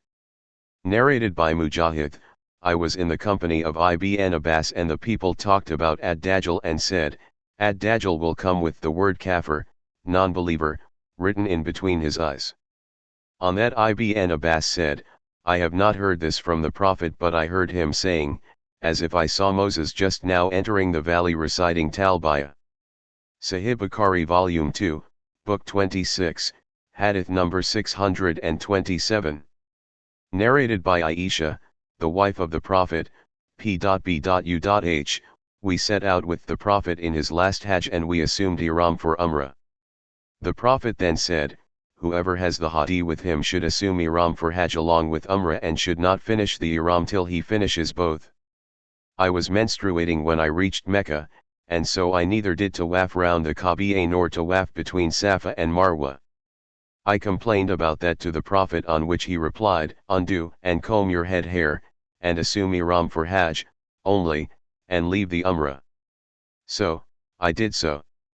When we had performed the Hajj, the Prophet sent me with my brother Abdurrahman bin Abu Bakr to Tan'im. So I performed the Umrah. The Prophet said to me, this Umrah is instead of your missed one. Those who had assumed Ihram for Umrah, hajjtamatu, performed tawaf round the Kaaba and between Safa and Marwa and then finished their Ihram. After returning from Mina, they performed another tawaf, between Safa and Marwa. Those who had assumed Ihram for Hajj and Umrah together, Hajj al-Qiran, performed only one tawaf, between Safa and Marwa. Sahih Bukhari Volume 2, Book 26, Hadith number 628. Narrated by Atta, Jabir said, the Prophet ordered Ali to keep on assuming his Ihram. The narrator then informed about the narration of Surah. Sahih Bukhari Volume 2, Book 26, Hadith number 629. Narrated by Anas bin Malik, Ali came to the Prophet, p.b.u.h, from Yemen, to Mecca. The Prophet asked Ali, with what intention have you assumed Ihram? Ali replied, I have assumed Ihram with the same intention as that of the Prophet. The Prophet said, if I had not the hadi with me I would have finished the Ihram. Muhammad bin Bakr narrated extra from Ibn Jurayj, the Prophet said to Ali, with what intention have you assumed the Ihram, O Ali? He replied, with the same intention as that of the Prophet. The Prophet said, have a hadi and keep your Ihram as it is. Sahih Bukhari Volume 2, Book 26, Hadith number 630.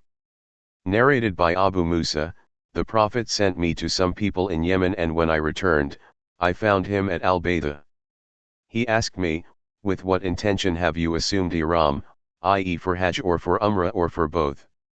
I replied, I have assumed ihram with an intention like that of the Prophet. He asked, have you a hadi with you? I replied in the negative. He ordered me to perform tawaf round the Kaaba and between Safa and Marwa and then to finish my ihram. I did so and went to a woman from my tribe who combed my hair or washed my head.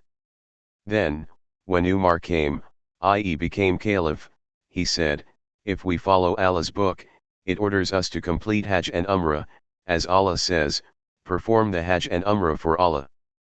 2.196, and if we follow the tradition of the Prophet who did not finish his ihram till he sacrificed his hadi. Sahih Bukhari Volume 2, Book 26, Hadith number 631. Narrated by Al-Qasim bin Muhammad, Aisha said, we set out with Allah's apostles in the months of Hajj, and, in, the nights of Hajj, and at the time and places of Hajj and in a state of Hajj.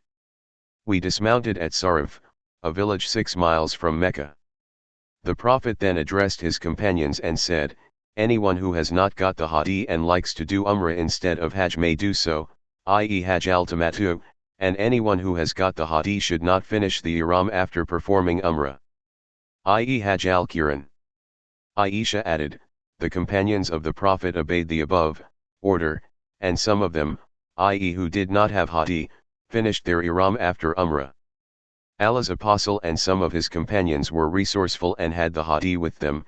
They could not perform Umrah alone, but had to perform both Hajj and Umrah with one ihram. Aisha added, Allah's apostle came to me and saw me weeping and said, what makes you weep, O Hanta? I replied, I have heard your conversation with your companions and I cannot perform the Umrah. He asked, what is wrong with you? I replied, I do not offer the prayers, i.e. I have my menses. He said, it will not harm you for you are one of the daughters of Adam, and Allah has written for you, this state, as He has written it for them. Keep on with your intentions for Hajj and Allah may reward you that. Aisha further added, then we proceeded for Hajj till we reached Mina and I became clean from my menses. Then I went out from Mina and performed tawaf round the Kaaba. Aisha added, I went along with the Prophet in his final departure, from Hajj, till he dismounted at Al-Muhassab, a valley outside Mecca, and we too, dismounted with him. He called Abdurrahman bin Abu Bakr and said to him, take your sister outside the sanctuary of Mecca and let her assume ihram for Umrah, and when you had finished Umrah, return to this place and I will wait for you both till you both return to me. Aisha added, so we went out of the sanctuary of Mecca and after finishing from the Umrah and the Tawaf we returned to the Prophet at dawn. He said, have you performed the Umrah? We replied in the affirmative. So he announced the departure amongst his companions and the people set out for the journey, and the Prophet, too left for Medina. Sahih Bukhari Volume 2, Book 26, Hadith number 632. Narrated by Al-Aswad, Aisha said, we went out with the Prophet, from Medina, with the intention of performing Hajj only and when we reached Mecca we performed tawaf round the Kaaba and then the Prophet ordered those who had not driven the hadi along with them to finish their ihram. So the people who had not driven the hadi along with them finished their ihram. The Prophet's wives, too, had not driven the hadi with them, so they too, finished their ihram.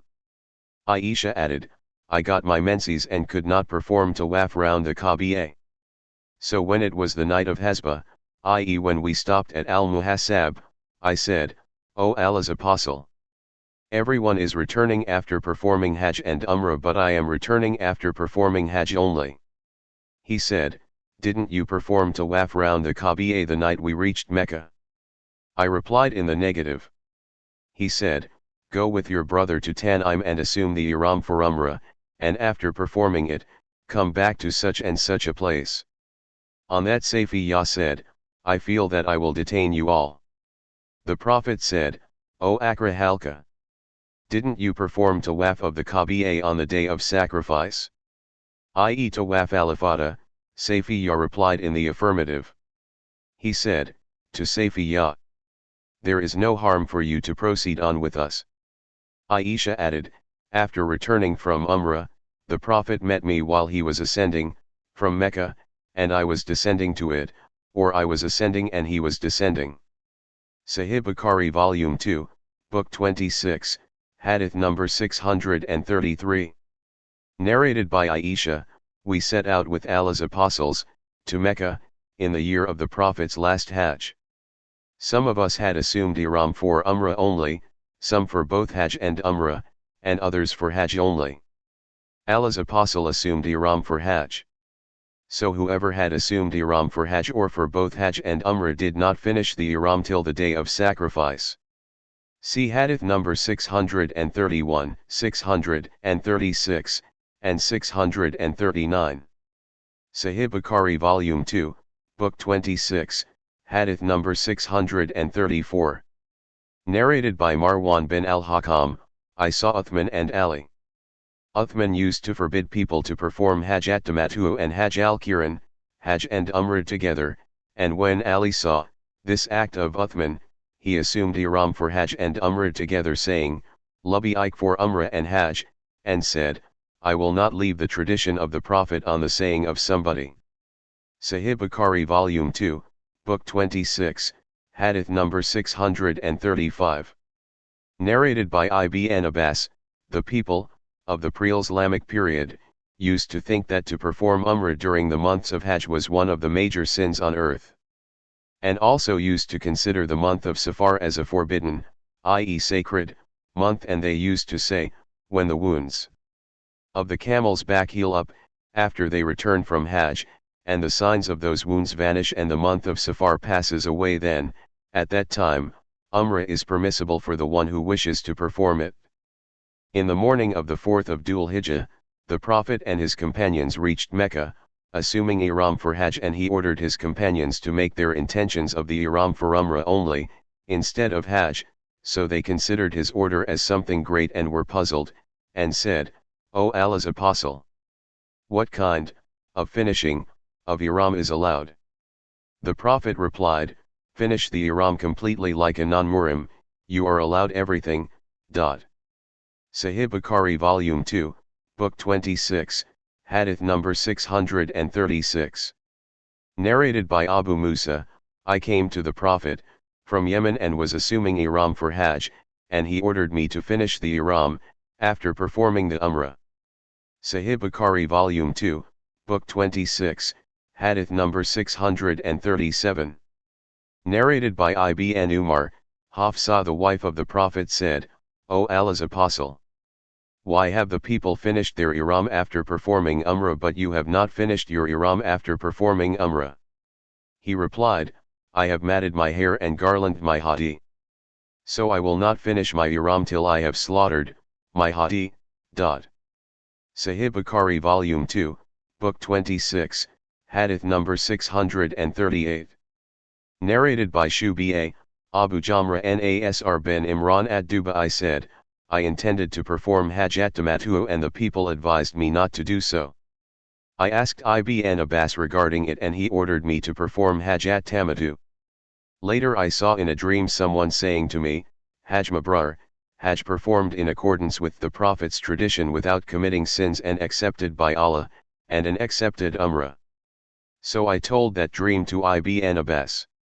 He said, this is the tradition of Abu al-Qasim. Then he said to me, stay with me and I shall give you a portion of my property. I, Shubi'a, asked, why did he invite you? He, Abu Jamra, said, because of the dream which I had seen. Sahih Bukhari Volume 2, Book 26, Hadith number 639. Narrated by Abu Shihab, I left for Mecca for Hajj at-Tamattu assuming ihram for Umrah. I reached Mecca 3 days before the day of Tarwiyah, 8th Dhul Hijjah. Some people of Mecca said to me, your Hajj will be like the Hajj performed by the people of Mecca, i.e. you will lose the superiority of assuming ihram from the miqat. So I went to Atta asking him his view about it. He said, Jabir bin Abdullah narrated to me, I performed Hajj with Allah's Apostle on the day when he drove camels with him. The people had assumed ihram for Hajj al-Ifrad. The Prophet ordered them to finish their ihram after tawaf round the Kaaba, and between Safa and Marwa, and to cut short their hair and then to stay there, in Mecca, as non-Muhrims till the day of Tarwiyah, i.e. 8th of Dhul Hijjah, when they would assume ihram for Hajj, and they were ordered to make the ihram with which they had come as for Umrah only. They asked, "How can we make it Umrah, tamattu, as we have intended to perform Hajj?" The Prophet said, "Do what I have ordered you. Had I not brought the hadi with me, I would have done the same, but I cannot finish my ihram till the hadi reaches its destination, i.e. is slaughtered." So, they did what he ordered them to do. Sahih Bukhari Volume 2, Book 26, Hadith number 640.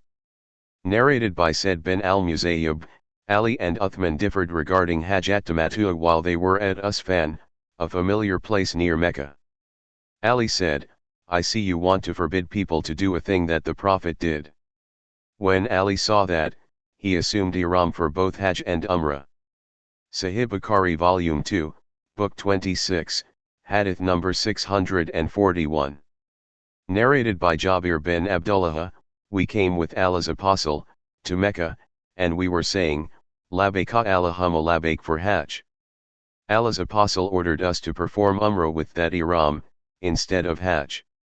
Sahih Bukhari Volume 2, Book 26, Hadith number 642. Narrated by Imran, "We performed Hajjat Tamattu in the lifetime of Allah's Apostle, and then the Quran was revealed, regarding Hajjat Tamattu, and somebody said what he wished, regarding Hajjat Tamattu, according his own opinion." Sahih Bukhari Volume 2, Book 26, Hadith number 643. Narrated by Nafi, on reaching the sanctuary of Mecca, Ibn Umar used to stop, reciting Talbiyah, and then he would pass the night at Daituwa and then offer the Fajr prayer and take a bath. He used to say that the Prophet used to do the same. Sahih Bukhari Volume 2, Book 26, Hadith number 644. Narrated by Nafi, Ibn Umar said, "The Prophet passed the night at Daituwa till it was dawn, and then he entered Mecca." Ibn Umar used to do the same. Sahih Bukhari Volume 2, Book 26, Hadith number 645. Narrated by Ibn Umar, Allah's Apostle used to enter Mecca from the high Thaniyah and used to leave Mecca from the low Thaniyah. Sahih Bukhari Volume 2, Book 26, Hadith number 646. Narrated by Ibn Umar, Allah's Apostle entered Mecca from Kada from the highest Thaniyah, which is at Al-Bayda, and used to leave Mecca from the low Thaniyah. Sahih Bukhari Volume 2, Book 26, Hadith number 647. Narrated by Aisha, when the Prophet came to Mecca he entered from its higher side and left from its lower side. Sahih Bukhari Volume 2, Book 26, Hadith number 648. Narrated by Aisha, in the year of the conquest of Mecca, the Prophet entered Mecca from Kada and left Mecca from Quda, from the higher part of Mecca. Sahih Bukhari Volume 2, Book 26, Hadith number 649. Narrated by Aisha, in the year of the conquest of Mecca, the Prophet entered Mecca from Kada at the higher place of Mecca. Hisham, a sub-narrator, said, "Urwa used to enter Mecca from both Kada and Quda, and he often entered through Kada, which was nearer to his dwelling place." Sahih Bukhari Volume 2, Book 26, Hadith number 650. Narrated by Hisham, Urwa said, "The Prophet entered Mecca in the year of the conquest of Mecca from the side of Kada, which is at the higher part of Mecca. Urwa often entered from Kada, which was nearer of the two to his dwelling place." Sahih Bukhari Volume 2, Book 26, Hadith number 651. Narrated by Hisham, from his father, in the year of the conquest of Mecca, the Prophet entered Mecca from the side of Kada. Urwa used to enter through both places, and he often entered through Kada, which was nearer of the two to his dwelling place. Sahih Bukhari Volume 2, Book 26, Hadith number 652. Narrated by Jabir bin Abdullah, When the Kaaba was built, the Prophet and Abbas went to bring stones, for its construction. Al-Abbas said to the Prophet, "Take off your waist sheet and put it on your neck." When the Prophet took it off, he fell on the ground with his eyes open towards the sky and said, "Give me my waist sheet." And he covered himself with it.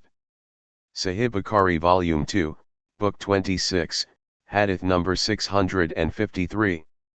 Narrated by Aisha, the wife of the Prophet, that Allah's apostle said to her, "Do you know that when your people, Quraysh, rebuilt the Kaaba, they decreased it from its original foundation laid by Abraham?" I said, "O Allah's apostle, why don't you rebuild it on its original foundation laid by Abraham?" He replied, "Were it not for the fact that your people are close to the pre-Islamic period of ignorance, i.e. they have recently become Muslims, I would have done so." The sub-narrator, Abdullah bin Umar, stated, "Aisha must have heard this from Allah's apostle, for in my opinion Allah's apostle had not placed his hand over the two corners of the Kaaba opposite Al-Hijr only because the Kaaba was not rebuilt on its original foundations laid by Abraham." Sahih Bukhari Volume 2, Book 26, Hadith number 654. Narrated by Aisha, I asked the Prophet whether the round wall, near Kaaba, was part of the Kaaba. The Prophet replied in the affirmative. I further said, "What is wrong with them, why have they not included it in the building of the Kaaba?" He said, "Don't you see that your people, Quraysh, ran short of money, so they could not include it inside the building of Kaaba?" I asked, "What about its gate? Why is it so high?" He replied, "Your people did this so as to admit into it whomever they liked and prevent whomever they liked. Were your people not close to the pre-Islamic period of ignorance, i.e. they have recently embraced Islam, and were I not afraid that they would dislike it, surely I would have included the area of the wall inside the building of the Kaaba and I would have lowered its gate to the level of the ground." Sahih Bukhari Volume 2, Book 26, Hadith number 655. Narrated by Aisha, Allah's apostle said to me, "Were your people not close to the pre-Islamic period of ignorance, I would have demolished the Kaaba and would have rebuilt it on its original foundations laid by Abraham, for Quraysh had curtailed its building, and I would have built a back door, too." Sahih Bukhari Volume 2, Book 26, Hadith number 655. Narrated by Aisha, Allah's apostle said to me, "Were your people not close to the pre-Islamic period of ignorance, I would have demolished the Kaaba and would have rebuilt it on its original foundations laid by Abraham, for Quraysh had curtailed its building, and I would have built a back door, too." Sahih Bukhari Volume 2, Book 26, Hadith number 656. Narrated by Yazid bin Ruman, from Urwa, Aisha said that the Prophet said to her, "O Aisha, were your nation not close to the pre-Islamic period of ignorance, I would have had the Kaaba demolished and would have included in it the portion which had been left, and would have made it at a level with the ground and would have made two doors for it, one towards the east and the other towards the west, and then by doing this it would have been built on the foundations laid by Abraham." That was what urged Ibn Zubayr to demolish the Kaaba. Jaz said, "I saw Ibn Zubayr when he demolished and rebuilt the Kaaba and included in it a portion of Al-Hijr, the unroofed portion of Kaaba which is at present in the form of a compound towards the northwest of the Kaaba. I saw the original foundations of Abraham which were of stones resembling the humps of camels." So Jarir asked Yazid, "Where was the place of those stones?" Jaz said, "I will just now show it to you." So Jarir accompanied Yazid and entered Al-Hijr, and Jaz pointed to a place and said, "Here it is." Jarir said, "It appeared to me about 6 cubits from Al-Hijr or so." Sahih Bukhari Volume 2, Book 26, Hadith number 657. Narrated by Ibn Abbas, on the day of the conquest of Mecca, Allah's apostle said, "Allah has made this town a sanctuary. Its thorny bushes should not be cut, its game should not be chased, and its fallen things should not be picked up except by one who would announce it publicly." Sahih Bukhari Volume 2, Book 26, Hadith number 658. Narrated by Usama bin Zayd, I asked, O Allah's Apostle, where will you stay in Mecca? Will you stay in your house in Mecca? He replied, has Aqil left any property or house? Aqil along with Talib had inherited the property of Abu Talib. Jafar and Ali did not inherit anything as they were Muslims and the other two were non-believers. Umar bin al-Khattab used to say, a believer cannot inherit anything from an infidel.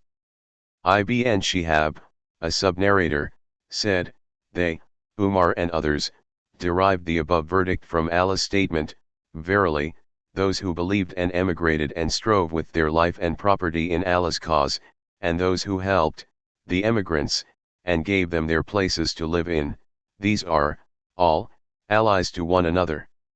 8.72. Sahih Bukhari Volume 2, Book 26, Hadith number 659. Narrated by Abu Huraira, when Allah's Apostle intended to enter Mecca he said, our destination tomorrow, if Allah wished, will be Cave Bani Kainana where, the pagans, had taken the oath of Kufr against the Prophet, i.e. to be loyal to heathenism by boycotting Bani Hashim, the Prophet's folk. See Hadith number 221 Volume 5. Sahih Bukhari Volume 2, Book 26, Hadith number 660. Narrated by Abu Huraira, on the day of Nahr at Mina, the Prophet said, tomorrow we shall stay at Cave Bani Kainana where the pagans had taken the oath of Kufr, heathenism. He meant, by that place, Al-Muhasab where the Quraysh tribe and Bani Kainana concluded a contract against Bani Hashim and Bani Abdul Muttalib or Bani al-Muttalib that they would not intermarry with them or deal with them in business until they handed over the Prophet to them. Sahih Bukhari Volume 2, Book 26, Hadith number 661. Narrated by Abu Huraira, the Prophet, said, Dusu Wakatain, literally, one with two lean legs, from Ethiopia will demolish the Kaaba. Sahih Bukhari Volume 2, Book 26, Hadith number 662. Narrated by Aisha, the people used to fast on Ashura, the 10th day of the month of Muharram, before the fasting of Ramadan was made obligatory. And on that day the Kaaba used to be covered with a cover. When Allah made the fasting of the month of Ramadan compulsory, Allah's Apostle said, whoever wishes to fast, on the day of Ashura, may do so, and whoever wishes to leave it can do so. Sahih Bukhari Volume 2, Book 26, Hadith number 663. Narrated by Abu Sa'id al-Khudri, the Prophet said the people will continue performing the Hajj and Umrah to the Kaaba even after the appearance of Gog and Magog. Narrated Shubi'a Extra, the hour, day of judgment, will not be established till the Hajj, to the Kaaba, is abandoned. Sahih Bukhari Volume 2, Book 26, Hadith number 664.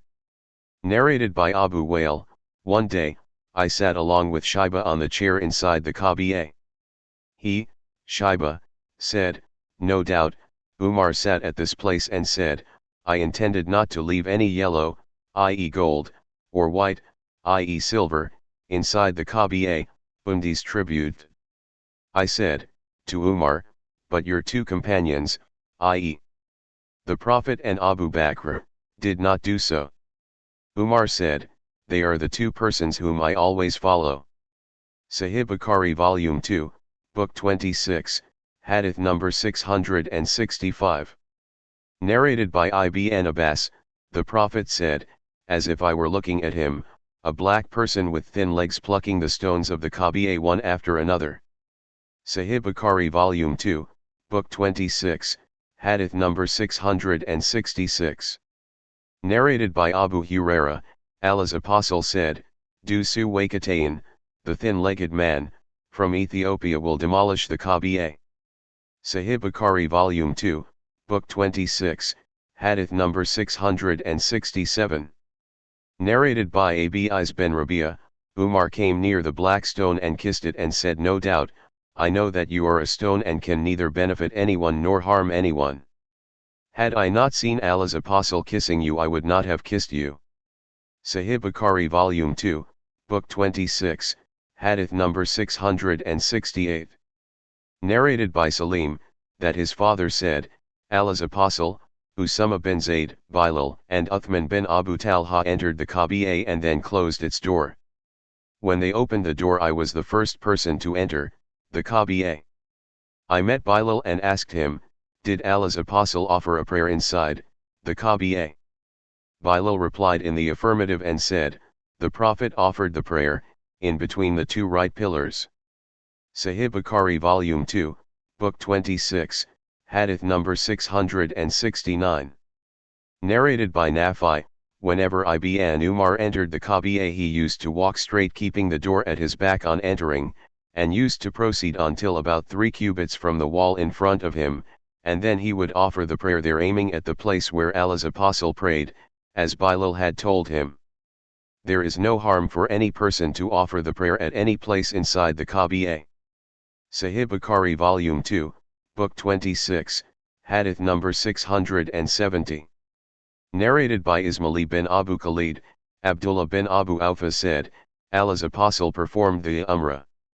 He performed tawaf of the Kaaba and offered 2 rakat behind the Maqam, Abraham's place, and was accompanied by those who were screening him from the people. Somebody asked Abdullah, did Allah's apostle enter the Kaaba? Abdullah replied in the negative. Sahih Bukhari Volume 2, Book 26, Hadith number 671. Narrated by Ibn Abbas, when Allah's apostle came to Mecca, he refused to enter the Kaaba with idols in it. He ordered idols to be taken out. So they were taken out.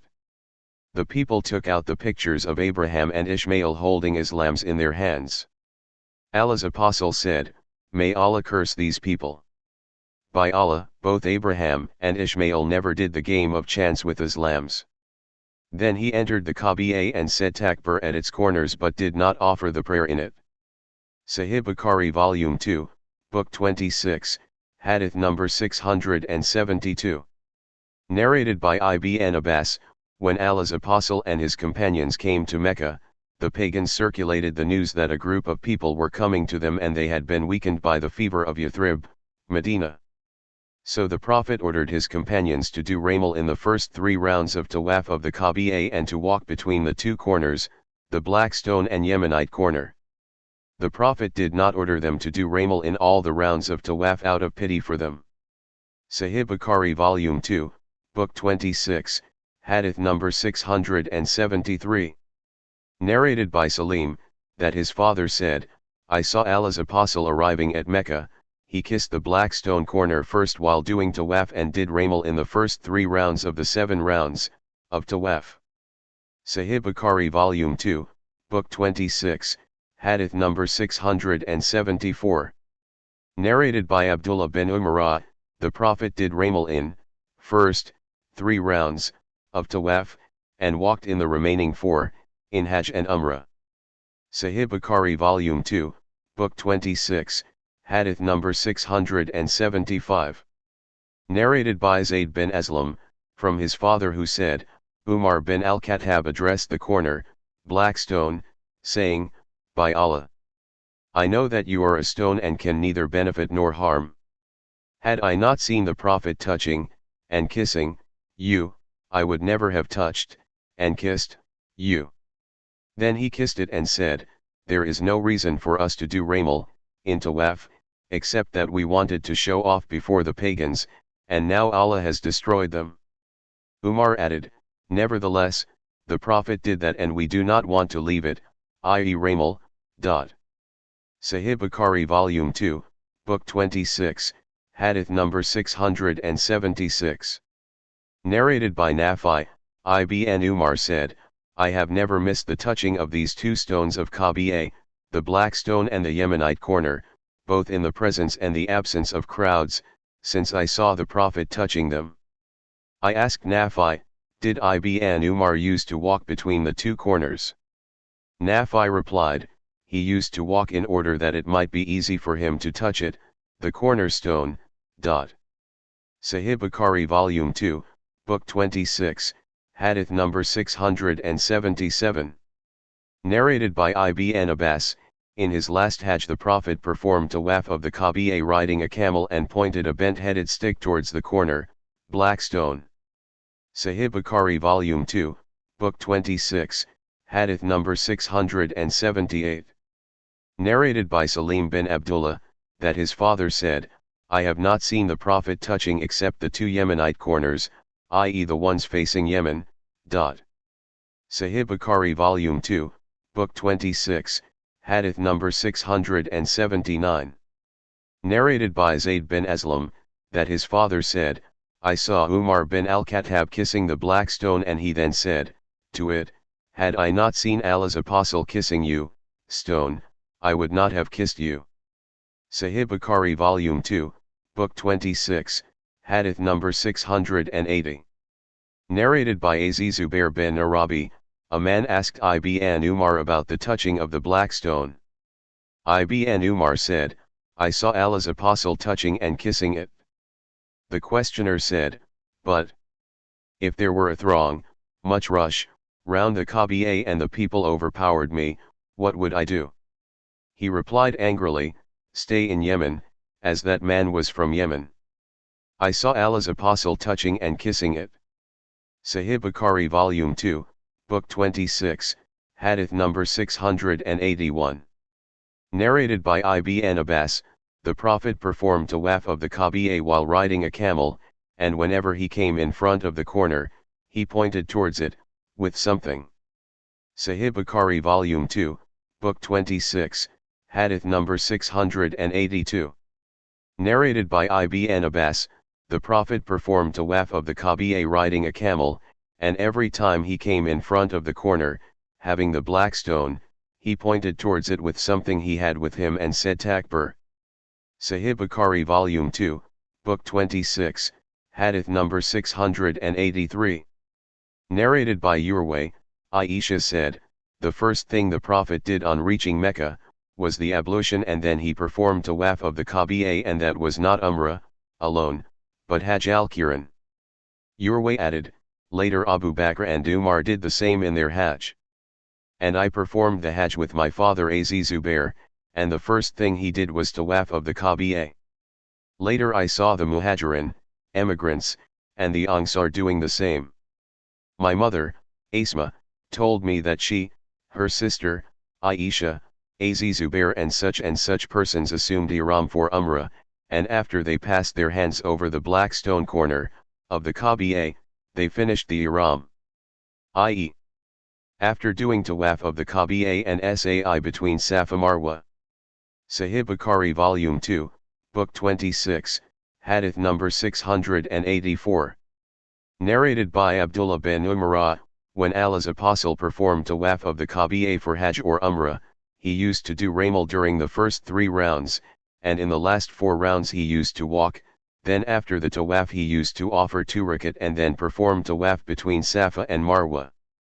Sahih Bukhari Volume 2, Book 26, Hadith number 685. Narrated by Ibn Umar, when the Prophet performed the tawaf of the Kaaba, he did ramal during the first 3 rounds and in the last 4 rounds he used to walk, and while doing tawaf between Safa and Marwa, he used to run in the midst of the rainwater passage. Sahih Bukhari Volume 2, Book 26, Hadith number 686. Narrated by Salama, the wife of the Prophet, I informed Allah's apostle that I was ill. So he said, perform the tawaf while riding behind the people. I did so, and at that time the Prophet was praying beside the Kaaba and reciting Surat at-Tur. Sahih Bukhari Volume 2, Book 26, Hadith number 687. Narrated by Ibn Abbas, while the Prophet was performing tawaf of the Kaaba, he passed by a person who had tied his hands to another person with a rope or string or something like that. The Prophet cut it with his own hands and said, lead him by the hand. Sahih Bukhari Volume 2, Book 26, Hadith number 688. Narrated by Ibn Abbas, the Prophet saw a man performing tawaf of the Kaaba tied with a string or something else. So the Prophet cut that string. Sahih Bukhari Volume 2, Book 26, Hadith number 689. Narrated by Abu Huraira, in the year prior to the last Hajj of the Prophet, when Allah's apostle made Abu Bakr the leader of the pilgrims, the latter, Abu Bakr, sent me in the company of a group of people to make a public announcement: no pagan is allowed to perform Hajj after this year, and no naked person is allowed to perform tawaf of the Kaaba. See Hadith number 365 Volume 1. Sahih Bukhari Volume 2, Book 26, Hadith number 690. Narrated by Amr, we asked Ibn Umar, may a man have sexual relations with his wife during the Umrah before performing tawaf between Safa and Marwa? He said, Allah's apostle arrived in Mecca, and circumambulated the Kaaba 7 times, then offered 2 rakat behind Maqam Ibrahim, the station of Abraham, then performed tawaf between Safa and Marwa. Ibn Umar added, verily, in Allah's apostle you have a good example. And I asked Jabir bin Abdullah the same question, and he replied, you should not go near your wives, have sexual relations, till you have finished tawaf between Safa and Marwa. Sahih Bukhari Volume 2, Book 26, Hadith number 691. Narrated by Ibn Abbas, the Prophet arrived at Mecca and performed tawaf of the Kaaba and Sa'i between Safa and Marwa, but he did not go near the Kaaba after his tawaf till he returned from Arafat. Sahih Bukhari Volume 2, Book 26, Hadith number 692. Narrated by Salama, the wife of the Prophet, I informed Allah's apostle about my illness. Through other sub-narrators, Salama narrated that when Allah's apostle was at Mecca and had just decided to leave Mecca, while she had not yet done tawaf of the Kaaba, and after listening to her, the Prophet said, when the morning prayer is established, perform the tawaf on your camel while the people are in prayer. So she did the same and did not offer the 2 rakat of tawaf until she came out of the mosque. Sahih Bukhari Volume 2, Book 26, Hadith number 693. Narrated by Ibn Umar, the Prophet reached Mecca, circumambulated the Kaaba 7 times and then offered a 2 rakat prayer behind Maqam Ibrahim. Then he went towards the Safa. Allah has said, verily, in Allah's apostle you have a good example. Sahih Bukhari Volume 2, Book 26, Hadith number 694. Narrated by Urwa, from Aisha, some people performed tawaf of the Kaaba after the morning prayer and then sat to listen to a preacher till sunrise, and then they stood up for the prayer. Then Aisha commented, those people kept on sitting till it was the time in which the prayer is disliked, and after that they stood up for the prayer. Sahih Bukhari Volume 2, Book 26, Hadith number 695. Narrated by Abdullah, heard the Prophet forbidding the offering of prayers at the time of sunrise and sunset. Sahih Bukhari Volume 2, Book 26, Hadith number 696. Narrated by Abida bin Humayd, Abdul Aziz bin Rufay said, I saw Abdullah bin Aziz Zubair performing tawaf of the Kaaba after the morning prayer, then offering the 2 rakat prayer. Abdul Aziz added, I saw Abdullah bin Aziz Zubair offering a 2 rakat prayer after the Asr prayer. He informed me that Aisha told him that the Prophet used to offer those 2 rakat whenever he entered her house. Sahih Bukhari Volume 2, Book 26, Hadith number 697. Narrated by Ibn Abbas, Allah's apostle performed tawaf of the Kaaba, ending a camel. At that time the Prophet had foot injury. Whenever he came to the corner, having the black stone, he would point out towards it with the thing in his hand and say, Allahu Akbar. Sahih Bukhari Volume 2, Book 26, Hadith number 698. Narrated by Salama, I informed Allah's apostle that I was sick. He said, perform tawaf of the Kaaba while riding behind the people. So, I performed the tawaf while Allah's apostle was offering the prayer beside the Kaaba and was reciting Surat at-Tur. Sahih Bukhari Volume 2, Book 26, Hadith number 699. Narrated by Ibn Umar, Al-Abbas bin Abdul Muttalib asked the permission of Allah's apostle to let him stay in Mecca during the nights of Mina in order to provide the pilgrims with water to drink, so the Prophet permitted him. Sahih Bukhari Volume 2, Book 26, Hadith number 700. Narrated by Ibn Abbas, Allah's apostle came to the drinking place and asked for water. Al-Abbas said, O Fadl, go to your mother and bring water from her for Allah's apostle. Allah's apostle said, give me water to drink. Al-Abbas said, O Allah's apostle. The people put their hands in it. Allah's apostle again said, give me water to drink. So, he drank from that water and then went to the Zamzam well, and there the people were offering water to the others and working at it, drawing water from the well. The Prophet then said to them, carry on. You are doing a good deed. Then he said, were I not afraid that other people would compete with you, in drawing water from Zamzam, I would certainly take the rope and put it over this, i.e. his shoulder, to draw water. On saying that, the Prophet pointed to his shoulder. Sahih Bukhari Volume 2, Book 26, Hadith number 701. Narrated by Ibn Abbas, I gave Zamzam water to Allah's apostle and he drank it while standing. Asia, a sub-narrator, said that Ikrimah took the oath that on that day the Prophet had not been standing but riding a camel. Sahih Bukhari Volume 2, Book 26, Hadith number 702. Narrated by Aisha, we set out with Allah's apostle in the year of his last Hajj and we mended the ihram for Umrah. Then the Prophet said, whoever has a hadi with him should assume ihram for both Hajj and Umrah, and should not finish it till he performs both of them, Hajj and Umrah. When we reached Mecca, I had my menses. When we had performed our Hajj, the Prophet sent me with Abdurrahman to Tan'im and I performed the Umrah. The Prophet said, this is in lieu of your missed Umrah. Those who had assumed ihram for Umrah performed tawaf, between Safa and Marwa, and then finished their ihram. And then they performed another tawaf, between Safa and Marwa, after returning from Mina. And those who had assumed ihram for Hajj and Umrah to get her, Hajj Qiran, performed only one tawaf, between Safa and Marwa. Sahih Bukhari Volume 2, Book 26, Hadith number 703. Narrated by Nafi, Abdullah bin Umar and his riding animal entered the house of Ibn Umar.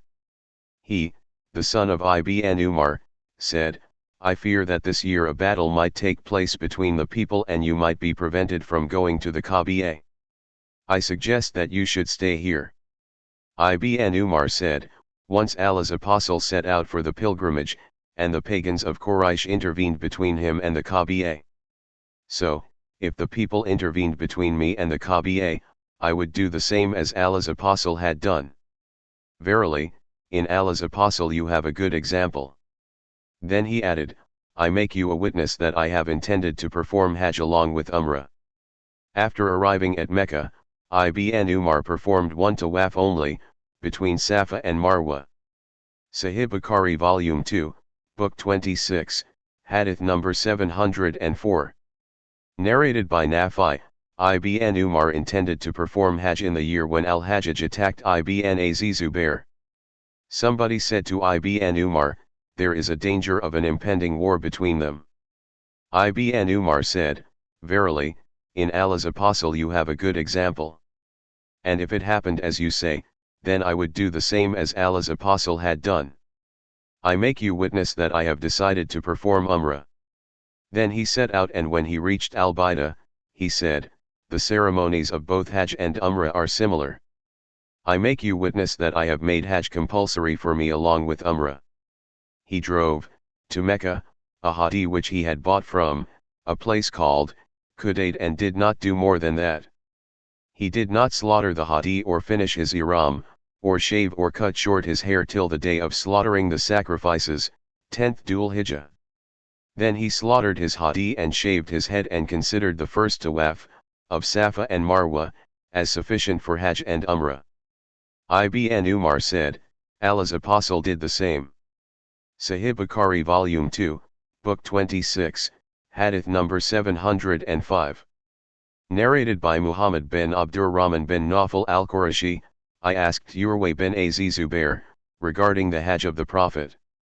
Urwa replied, Aisha narrated, when the Prophet reached Mecca, the first thing he started with was the ablution, then he performed tawaf of the Kaaba and his intention was not Umrah alone, but Hajj and Umrah together. Later Abu Bakr performed the Hajj and the first thing he started with was tawaf of the Kaaba and it was not Umrah alone, but Hajj and Umrah together. And then Umar did the same. Then Uthman performed the Hajj and the first thing he started with was tawaf of the Kaaba and it was not Umrah alone. And then Muawiyah and Abdullah bin Umar did the same. I performed Hajj with Ibn Zubair and the first thing he started with was tawaf of the Kaaba and it was not Umrah alone, but Hajj and Umrah together. Then I saw the Muhajirin, emigrants, and Ansar doing the same and it was not Umrah alone. And the last person I saw doing the same was Ibn Umar, and he did not do another Umrah after finishing the first. Now here is Ibn Umar present amongst the people. They neither ask him nor any one of the previous ones. And all these people, on entering Mecca, would not start with anything unless they had performed tawaf of the Kaaba, and would not finish their ihram. And no doubt, I saw my mother and my aunt, on entering Mecca doing nothing before performing tawaf of the Kaaba, and they would not finish their ihram. And my mother informed me that she, her sister, Zubair and such persons had assumed ihram for Umrah and after passing their hands over the corner, the black stone, i.e. finishing their Umrah, they finished their ihram. Sahih Bukhari Volume 2, Book 26, Hadith number 706. Narrated by Urwa, I asked Aisha, how do you interpret the statement of Allah? Verily, the mountains, as Safa and Al-Marwa are among the symbols of Allah, and whoever performs the Hajj to the Kaaba or performs Umrah, it is not harmful for him to perform tawaf between them, Safa and Marwa. 2.158, by Allah. It is evident from this revelation, there is no harm if one does not perform tawaf between Safa and Marwa. Aisha said, Oh, my nephew, your interpretation is not true. Had this interpretation of yours been correct, the statement of Allah should have been, it is not harmful for him if he does not perform tawaf between them.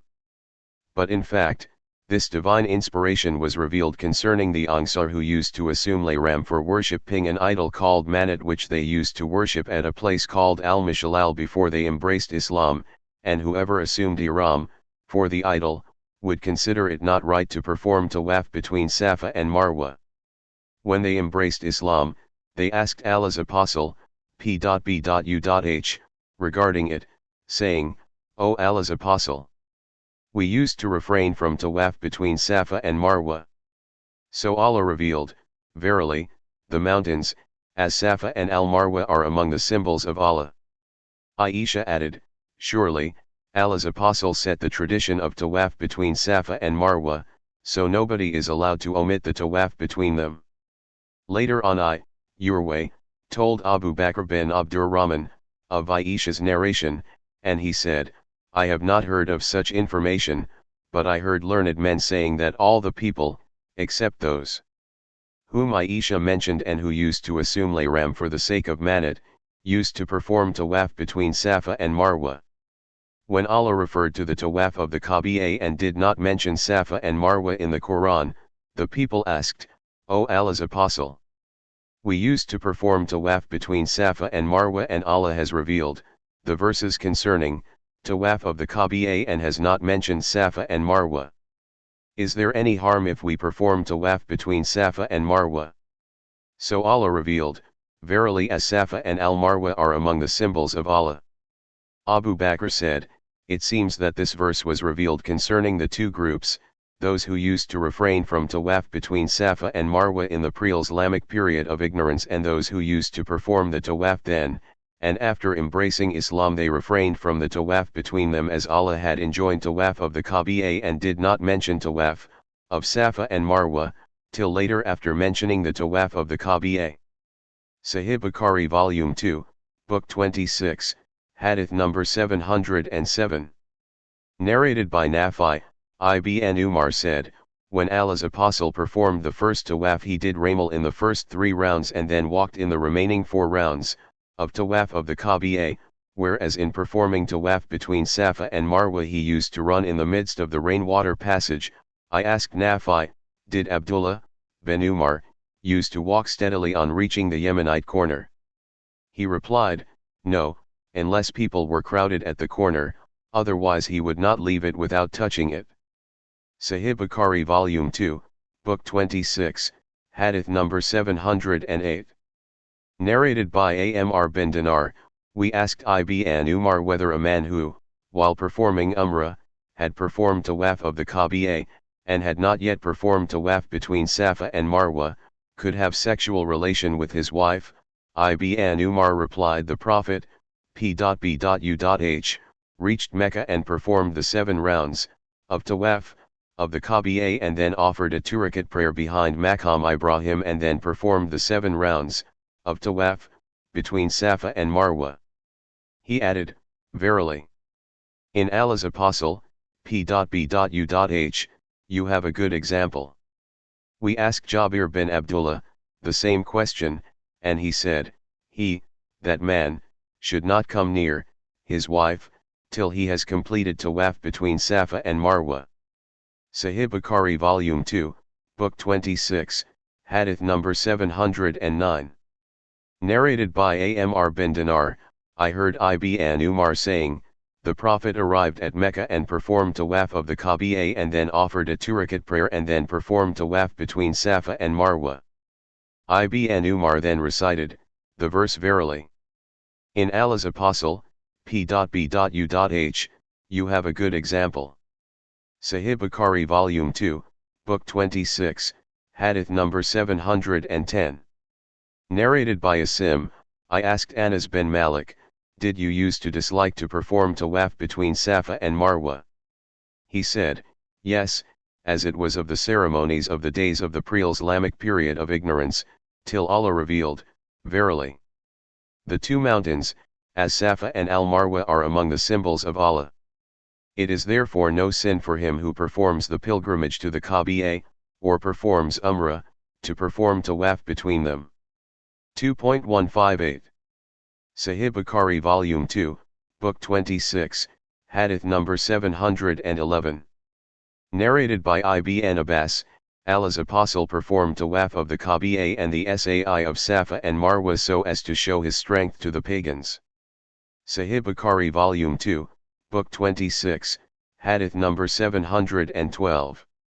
Narrated by Aisha, I was menstruating when I reached Mecca. So, I neither performed tawaf of the Kaaba, nor the tawaf between Safa and Marwa. Then I informed Allah's apostle about it. He replied, perform all the ceremonies of Hajj like the other pilgrims, but do not perform tawaf of the Kaaba till you get clean from your menses. Sahih Bukhari Volume 2, Book 26, Hadith number 713. Narrated by Jabir bin Abdullah, the Prophet and his companions assumed ihram for Hajj and none except the Prophet, p.b.u.h, and Talha had the hadi, sacrifice, with them. Ali arrived from Yemen and had a hadi with him. Ali said, I have assumed ihram for what the Prophet has done. The Prophet ordered his companions to perform the Umrah with the lernen which they had assumed, and after finishing tawaf of Kaaba, Safa, and Marwa, to cut short their hair, and to finish their lernen except those who had hadi with them. They, the people, said, how can we proceed to Mina, for Hajj, after having sexual relations with our wives? When that news reached the Prophet he said, if I had formerly known what I came to know lately, I would not have brought the hadi with me. Had there been no hadi with me, I would have finished the state of lernen. Aisha got her menses, so she performed all the ceremonies of Hajj except tawaf of the Kaaba, and when she got clean from her menses, she performed tawaf of the Kaaba. She said, O Allah's apostle, all of you are returning with the Hajj and Umrah, but I am returning after performing Hajj only. So the Prophet ordered Abdurrahman bin Abu Bakr to accompany her to Tan'im, and thus she performed the Umrah after the Hajj. Sahih Bukhari Volume 2, Book 26, Hadith number 714. Narrated by Hafsa, on Id, we used to forbid our virgins to go out, for Id prayer. A lady came and stayed at the palace of Bani Khalaf.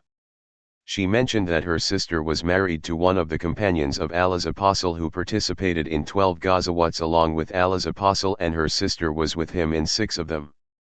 She said, "We used to dress the wounded and look after the patients." She, her sister, asked Allah's Apostle, "Is there any harm for a woman to stay at home if she doesn't have a veil?" He said, "She should cover herself with the veil of her companion, and she should take part in the good deeds and in the religious gatherings of the believers." When Atiyah came, I asked her, "Did you hear anything about that?" Atiyah said, "By Abi," and she never mentioned the name of Allah's Apostle without saying by Abi, i.e., let my father be sacrificed for you. We asked her, "Have you heard Allah's Apostle saying so and so, about women?" She replied in the affirmative and said, "Let my father be sacrificed for him." He told us that unmarried mature virgins who stay often screened, or unmarried young virgins and mature girls who stay often screened, should come out and take part in the good deeds and in the religious gatherings of the believers. But the menstruating women should keep away from the musalla, praying place. I asked her, "The menstruating women?" She replied, "Don't they present themselves at Arafat and such places?" Sahih Bukhari Volume 2, Book 26, Hadith number 715. Narrated by Abdul Aziz bin Rufay, I asked Anas bin Malik, "Tell me what you remember from Allah's Apostle, regarding these questions. Where did he offer the Zuhr and Asr prayers on the day of Tirwiyah, 8th day of Dhul Hijjah?" He replied, "He offered these prayers, at Mina." I asked, "Where did he offer the Asr prayer on the day of Nafr, i.e. departure from Mina on the 12th or 13th of Dhul Hijjah?"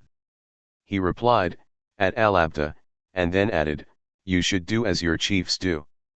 Sahih Bukhari Volume 2, Book 26, Hadith number 716. Narrated by Abdul Aziz, I went out to Mina on the day of Tirwiyah and met Anas going on a donkey. I asked him, "Where did the Prophet offer the Zuhr prayer on this day?" Anas replied, "See where your chiefs pray, and pray similarly." Sahih Bukhari Volume 2, Book 26, Hadith number 717. Narrated by Abdullah bin Umar, Allah's Apostle offered a 2-rakat prayer at Mina. Abu Bakr, Umar, and Uthman, during the early years of his caliphate, followed the same practice. Sahih Bukhari Volume 2, Book 26, Hadith number 717. Narrated by Abdullah bin Umar, Allah's Apostle offered a 2-rakat prayer at Mina. Abu Bakr, Umar, and Uthman, during the early years of his caliphate, followed the same practice. Sahih Bukhari Volume 2, Book 26, Hadith number 718. Narrated by Haritha bin Wahab al-Huzai, the Prophet led us in a 2-rakat prayer at Mina, although our number was more than ever and we were in better security than ever. Sahih Bukhari Volume 2, Book 26, Hadith number 719. Narrated by Abdullah bin Masud, I offered, only a 2-rakat prayer with the Prophet, at Mina, and similarly with Abu Bakr and with Umar, and then you'd offered in opinions. Wish that I would be lucky enough to have 2 of the 4 rakat accepted, by Allah. Sahih Bukhari Volume 2, Book 26, Hadith number 720. Narrated by al-Fadl, the people doubted whether the Prophet was observing the fast on the day of Arafat, so I sent something for him to drink and he drank it. Sahih Bukhari Volume 2, Book 26, Hadith number 721. Narrated by Muhammad bin Abu Bakr al-Thaqafi, I asked Anas bin Malik while we were proceeding from Mina to Arafat, "What do you use to do on this day when you were with Allah's Apostle?" Anas said, "Some of us used to recite Talbiyah and nobody objected to that, and others used to recite Takbir and nobody objected to that."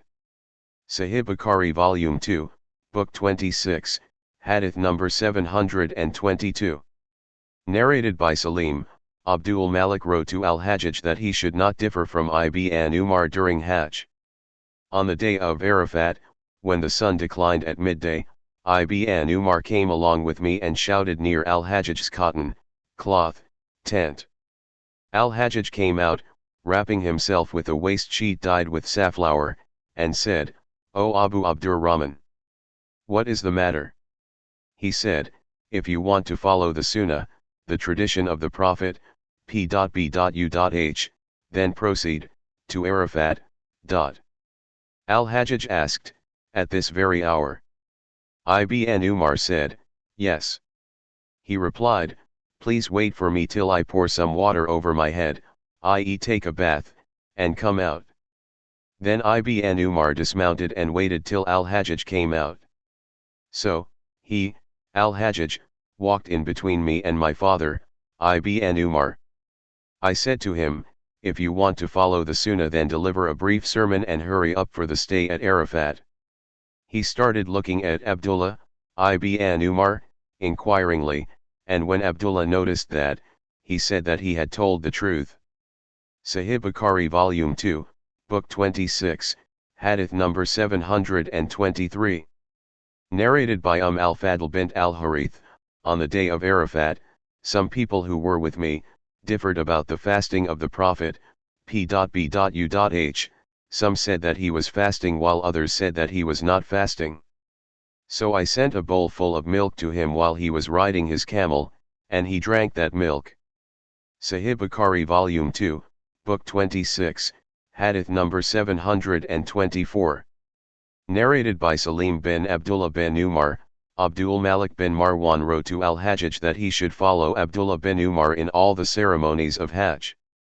So when it was the day of Arafat, 9th of Dhul Hijjah, and after the sun has deviated or has declined from the middle of the sky, Ibn Umar came and he shouted near the cotton, cloth, tent of Al-Hajjaj, "Where is he?" Al-Hajjaj came out.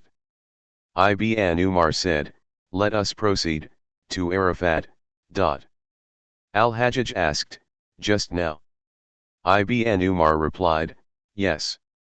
Al-Hajjaj said, "Wait for me till I pour water on me, i.e. take a bath.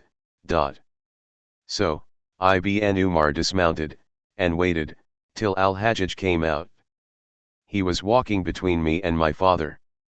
I informed Al-Hajjaj, "If you want to follow the Sunnah today, then you should shorten the sermon and then hurry up for the stay, at Arafat. Ibn Umar said, "He, Salim, has spoken the truth." Sahih Bukhari Volume 2, Book 26, Hadith number 725. Narrated by Muhammad bin Jubair bin Mut'im, my father said, "Before Islam, I was looking for my camel." The same narration is told by a different sub-narrator. Jubair bin Mut'im said, "My camel was lost and I went out in search of it on the day of Arafat, and I saw the Prophet standing in Arafat. I said to myself, by Allah, he is from the Hums," literally, strictly religious. Quraysh were called so, as they used to say, "We are the people of Allah, we shall not go out of the sanctuary." What has brought him here? Sahih Bukhari Volume 2, Book 26, Hadith number 726. Narrated by Urway, during the pre-Islamic period of ignorance, the people used to perform tawaf of the Kaaba naked except the Hums, and the Hums were Quraysh and their offspring. The Hums used to give clothes to the men who would perform the tawaf wearing them, and women, of the Hums, used to give clothes to the women who would perform the tawaf wearing them. Those to whom the Hums did not give clothes would perform tawaf round the Kaaba naked. Most of the people used to go away, disperse, directly from Arafat, but they, Hums, used to depart after staying at Al-Muzdalifah. Urway added, "My father narrated that Aisha had said, the following verses were revealed about the Hums, then depart from the place whence all the people depart." 2.199, Urway added, "They, the Hums, used to stay at Al-Muzdalifah and used to depart from there, to Mina, and so they were sent to Arafat, by Allah's order. Sahih Bukhari Volume 2, Book 26, Hadith number 727. Narrated by Urwa, Usama was asked in my presence, how was the speed of the camel of Allah's apostle while departing from Arafat during the Hajjatul Wada? Usama replied, the Prophet proceeded on with a modest pace, and when there was enough space he would make his camel go very fast. Sahih Bukhari Volume 2, Book 26, Hadith number 728. Narrated by Usama bin Zayd, as soon as the Prophet departed from Arafat, he went towards the mountain pass, and there he answered the call of, the prayer is ahead of you, i.e. it asked, O Allah's Apostle, will you offer the prayer here? He replied, the place of the prayer is ahead of you, i.e. at Al-Muzdalifah. Sahih Bukhari Volume 2, Book 26, Hadith number 729. Narrated by Nafi, Abdullah bin Umar used to offer the Maghrib and Isha prayers together at Jam, Al-Muzdalifah. But he used to pass by that mountain pass where Allah's Apostle went, and he would enter it and answer the call of nature and perform ablution, and would not offer any prayer till he had prayed at Jam. Sahih Bukhari Volume 2, Book 26, Hadith number 730. Narrated by Usama bin Zayd, rode behind Allah's Apostle from Arafat, and when Allah's Apostle reached the mountain pass on the left side which is before Al-Muzdalifah, he made his camel kneel and then urinated, and then I poured water for his ablution. He performed light ablution, and then I said to him, is it the time for the prayer, O Allah's Apostle? He replied, the place of prayer is ahead of you, i.e. at Al-Muzdalifah. So Allah's Apostle rode till he reached Al-Muzdalifah, and then he offered the prayer there. Then in the morning, 10th Dhul Hijjah, Al-Fadl bin Abbas rode behind Allah's Apostle. Quraib, a sub-narrator, said that Abdullah bin Abbas narrated from Al-Fadl, Allah's Apostle, p.b.u.h, kept on reciting Talbiyah during the journey, till he reached the Jamrat al-Aqaba. Sahih Bukhari Volume 2, Book 26, Hadith number 731. Narrated by Ibn Abbas, I proceeded along with the Prophet on the day of Arafat, 9th Dhul Hijjah. The Prophet heard a great hue and cry and the beating of camels behind him. So he beckoned to the people with his lash, O people, be quiet. Hastening is not a sign of righteousness. Sahih Bukhari Volume 2, Book 26, Hadith number 732. Narrated by Usama bin Zayd, Allah's Apostle proceeded from Arafat and dismounted at the mountainous pass, and then urinated and performed a light ablution. I said to him, shall we offer the prayer? He replied, the prayer is ahead of you, i.e. at Al-Muzdalifah. When he came to Al-Muzdalifah, he performed a perfect ablution. Then Iqamah for the prayer was pronounced, and he offended the Maghrib prayer, and then every person made his camel kneel at his place, and then Iqamah for the prayer was pronounced, and he offered the Isha prayer, and he did not offer any prayer in between them, i.e. Maghrib and Isha prayers. Sahih Bukhari Volume 2, Book 26, Hadith number 733. Narrated by Ibn Umar, the Prophet offered the Maghrib and Isha prayers together at Jam, i.e. Al-Muzdalifah, with a separate Iqamah for each of them, and did not offer any optional prayer in between them or after each of them. Sahih Bukhari Volume 2, Book 26, Hadith number 734. Narrated by Abu Ayyub al-Ansari, Allah's Apostle offered the Maghrib and Isha prayers together at Al-Muzdalifah. Sahih Bukhari Volume 2, Book 26, Hadith number 735. Narrated by Abdurrahman bin Yazid, Abdullah, performed the Hajj, and we reached Al-Muzdalifah at or about the time of the Isha prayer. He ordered a man to pronounce the Adhan and Iqamah, and then he offered the Maghrib prayer and offered 2 rakat after it. Then he asked for his supper and took it, and then, I think, he ordered a man to pronounce the Adhan and Iqamah for the Isha prayer. Amr, a sub-narrator said, the intervening statement, I think, was said by the sub-narrator Zuhair, i.e. not by Abdurrahman. Then Abdullah offered 2 rakat of Isha prayer. When the day dawned, Abdullah said, "The Prophet never offered any prayer at this hour except this prayer at this time and at this place and on this day." Abdullah added, "These 2 prayers are shifted from their actual times. The Maghrib prayer is offered when the people reached Al-Muzdalifah, and the Fajr, morning, prayer at the early dawn." Abdullah added, "I saw the Prophet doing that." Sahih Bukhari Volume 2, Book 26, Hadith number 736. Narrated by Salim, Abdullah bin Umar used to send the week among his family early to Mina. So they used to depart from Al-Mash'ar al-Haram, that is Al-Muzdalifah, at night, when the moon had set, and invoke Allah as much as they could, and then they would return to Mina before the Imam had started from Al-Muzdalifah to Mina. So some of them would reach Mina at the time of the Fajr prayer and some of them would come later. When they reached Mina they would throw pebbles on the Jamrat al-Aqaba. Ibn Umar used to say, Allah's apostle gave the permission to them, weak people, to do so. Sahih Bukhari Volume 2, Book 26, Hadith number 737. Narrated by Ibn Abbas, Allah's apostle had sent me from Jam, i.e. Al-Muzdalifah, at night. Sahih Bukhari Volume 2, Book 26, Hadith number 738. Narrated by Ibn Abbas, I as among those whom the Prophet sent on the night of Al-Muzdalifah early, being among the weak members of his family. Sahih Bukhari Volume 2, Book 26, Hadith number 739. Narrated by Abdullah, the slave of Asma, during the night of Jam, Asma got down at Al-Muzdalifah and stood up for offering the prayer and offered the prayer for some time and then asked, "O my son, has the moon set?" I replied in the negative, and she again prayed for another period and then asked, "Has the moon set?" I replied, "Yes." So she said that we should set out for Mina, and we departed and went on till she threw pebbles at the Jamrat al-Aqaba, and then she returned to her dwelling place and offered the morning prayer. I asked her, "O you, I think we have come to Mina early in the night."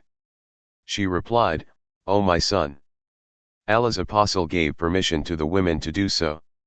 Sahih Bukhari Volume 2, Book 26, Hadith number 740.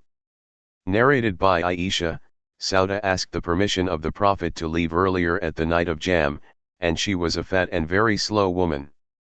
The Prophet gave her permission. Sahih Bukhari Volume 2, Book 26, Hadith number 741. Narrated by Aisha, we got down at Al-Muzdalifah and Sauda asked the permission of the Prophet to leave early, before the rush of the people.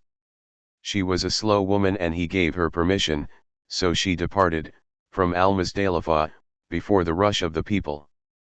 We kept on staying at Al-Muzdalifah till dawn, and set out with the Prophet, but I suffered so much that I wished I had taken the permission of Allah's apostle as Sauda had done, and that would have been dearer to me than any other happiness.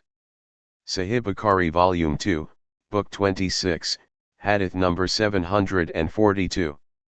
Narrated by Abdullah, I never saw the Prophet offering any prayer not at its stated time except 2, he prayed the Maghrib and the Isha together and he offered the morning prayer before its usual time. Sahih Bukhari Volume 2, Book 26, Hadith number 743. Narrated by Abdurrahman bin Yazid, I went out with Abdullah to Mecca, and when we proceeded to he offered the 2 prayers, the Maghrib and the Isha, together, making the Adhan and Iqamah separately for each prayer. He took his supper in between the 2 prayers. He offered the Fajr prayer as soon as the day dawned. Some people said, the day had dawned at the time of the prayer, and others said, the day had not dawned. Abdullah then said, Allah's apostle said, these 2 prayers have been shifted from their stated times at this place only, at Al-Muzdalifah, first, the Maghrib and the Isha. So the people should not arrive at Al-Muzdalifah till the time of the Isha prayer has become due. The second prayer is the morning prayer which is offered at this hour. Then Abdullah stayed there till it became a bit brighter. He then said, if the chief of the believers hastened onwards to Mina just now, then he had indeed followed the sunnah. I do not know which preceded the other, his, Abdullah's, statement or the departure of Uthman. Abdullah was reciting Talbiyah till he threw pebbles at the Jamrat al-Aqaba on the day of Nahr, slaughtering, that is the 10th of Dhul Hijjah. Sahih Bukhari Volume 2, Book 26, Hadith number 744. Narrated by Amr bin Ma'iman, I saw Umar, offering the Fajr, morning, prayer at Jam, then he got up and said, the pagans did not use to depart, from Jam, till the sun had risen, and they used to say, let the sun shine on Thabur, a mountain. But the Prophet contradicted them and departed from Jam before sunrise. Sahih Bukhari Volume 2, Book 26, Hadith number 745. Narrated by Ibn Abbas, the Prophet made Al-Fadl ride behind him, and Al-Fadl informed that he, the Prophet, kept on reciting Talbiyah till he did the Rami of the Jamrat al-Aqaba. Sahih Bukhari Volume 2, Book 26, Hadith number 746. Narrated by Ubaydullah bin Abdullah, Ibn Abbas said, Usama bin Zayd rode behind the Prophet from Arafat to Al-Muzdalifah, and then from Al-Muzdalifah to Mina, Al-Fadl rode behind him. He added, both of them, Usama and Al-Fadl, said, the Prophet was constantly reciting Talbiyah till he did Rami of the Jamrat al-Aqaba. Sahih Bukhari Volume 2, Book 26, Hadith number 747. Narrated by Abu Jamrah, I asked Ibn Abbas about hajjat. He ordered me to perform it. I asked him about the hadi, sacrifice. He said, you have to slaughter a camel, a cow, or a sheep, or you may share the hadi with the others. It seemed that some people disliked it, hajjat. I slept and dreamt as if a person was announcing, Hajj Mabrur and accepted Mut'ah, hajjat. I went to Ibn Abbas and narrated it to him. He said, Allah is greater. That was, the tradition of Abu al-Qasim, i.e. Prophet. Narrated Shubi'ah that the call in the dream was an accepted Umrah and Hajj Mabrur. Sahih Bukhari Volume 2, Book 26, Hadith number 748. Narrated by Abu Hurairah, Allah's Apostle, p.b.u.h, saw a man driving his badana, sacrificial camel. He said, ride on it. The man said, it is a badana. The Prophet said, ride on it. He, the man, said, it is a badana. The Prophet said, ride on it. And on the second or the third time he, the Prophet, added, woe to you. Sahih Bukhari Volume 2, Book 26, Hadith number 749. Narrated by Anas, the Prophet saw a man driving a badana. He said, ride on it. The man replied, it is a badana. The Prophet said, again, ride on it. He, the man, said, it is a badana. The Prophet said thrice, ride on it.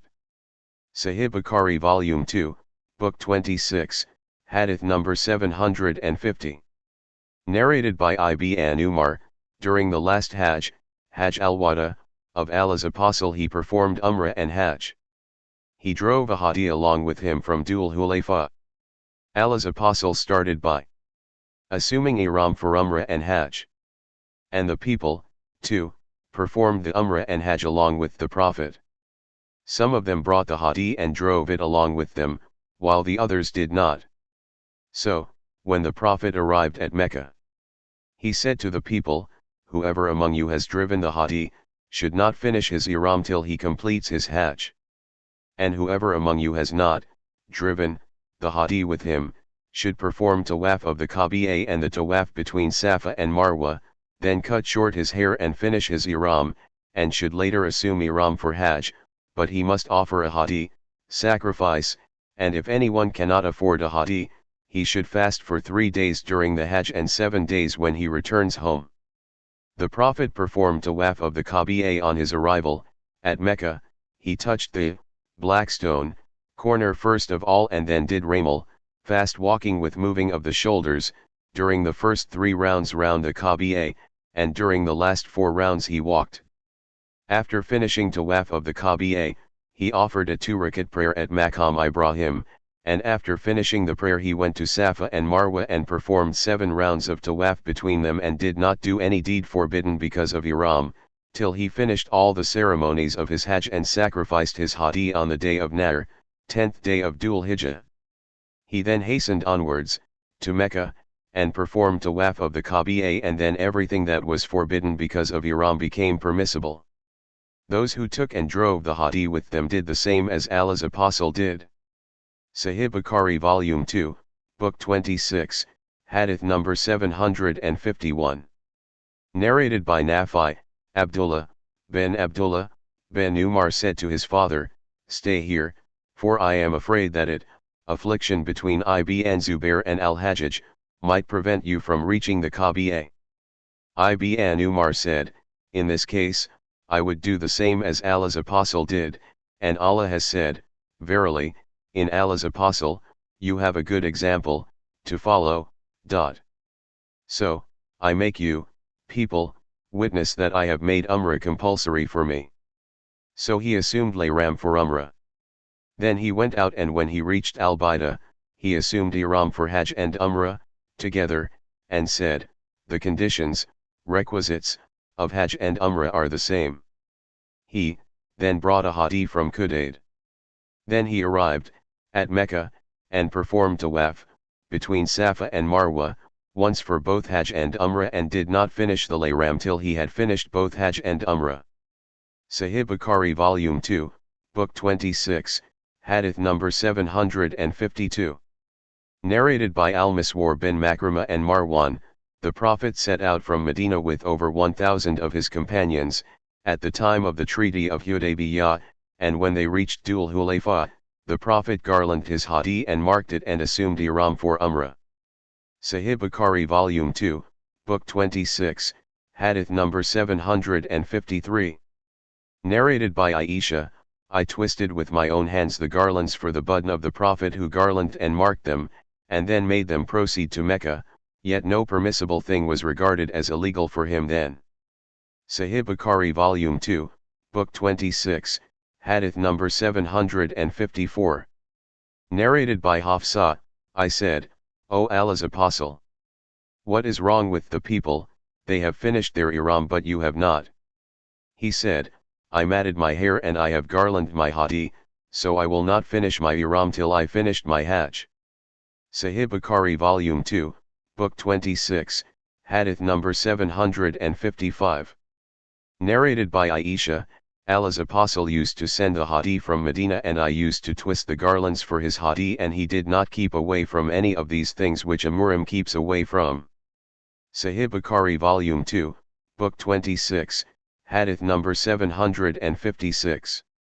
Narrated by Aisha, I twisted the garlands for the hadis of the Prophet, and then he marked and garlanded them, or I garlanded them, and then made them proceed to the Kaaba, but he remained in Medina and no permissible thing was regarded as illegal for him then.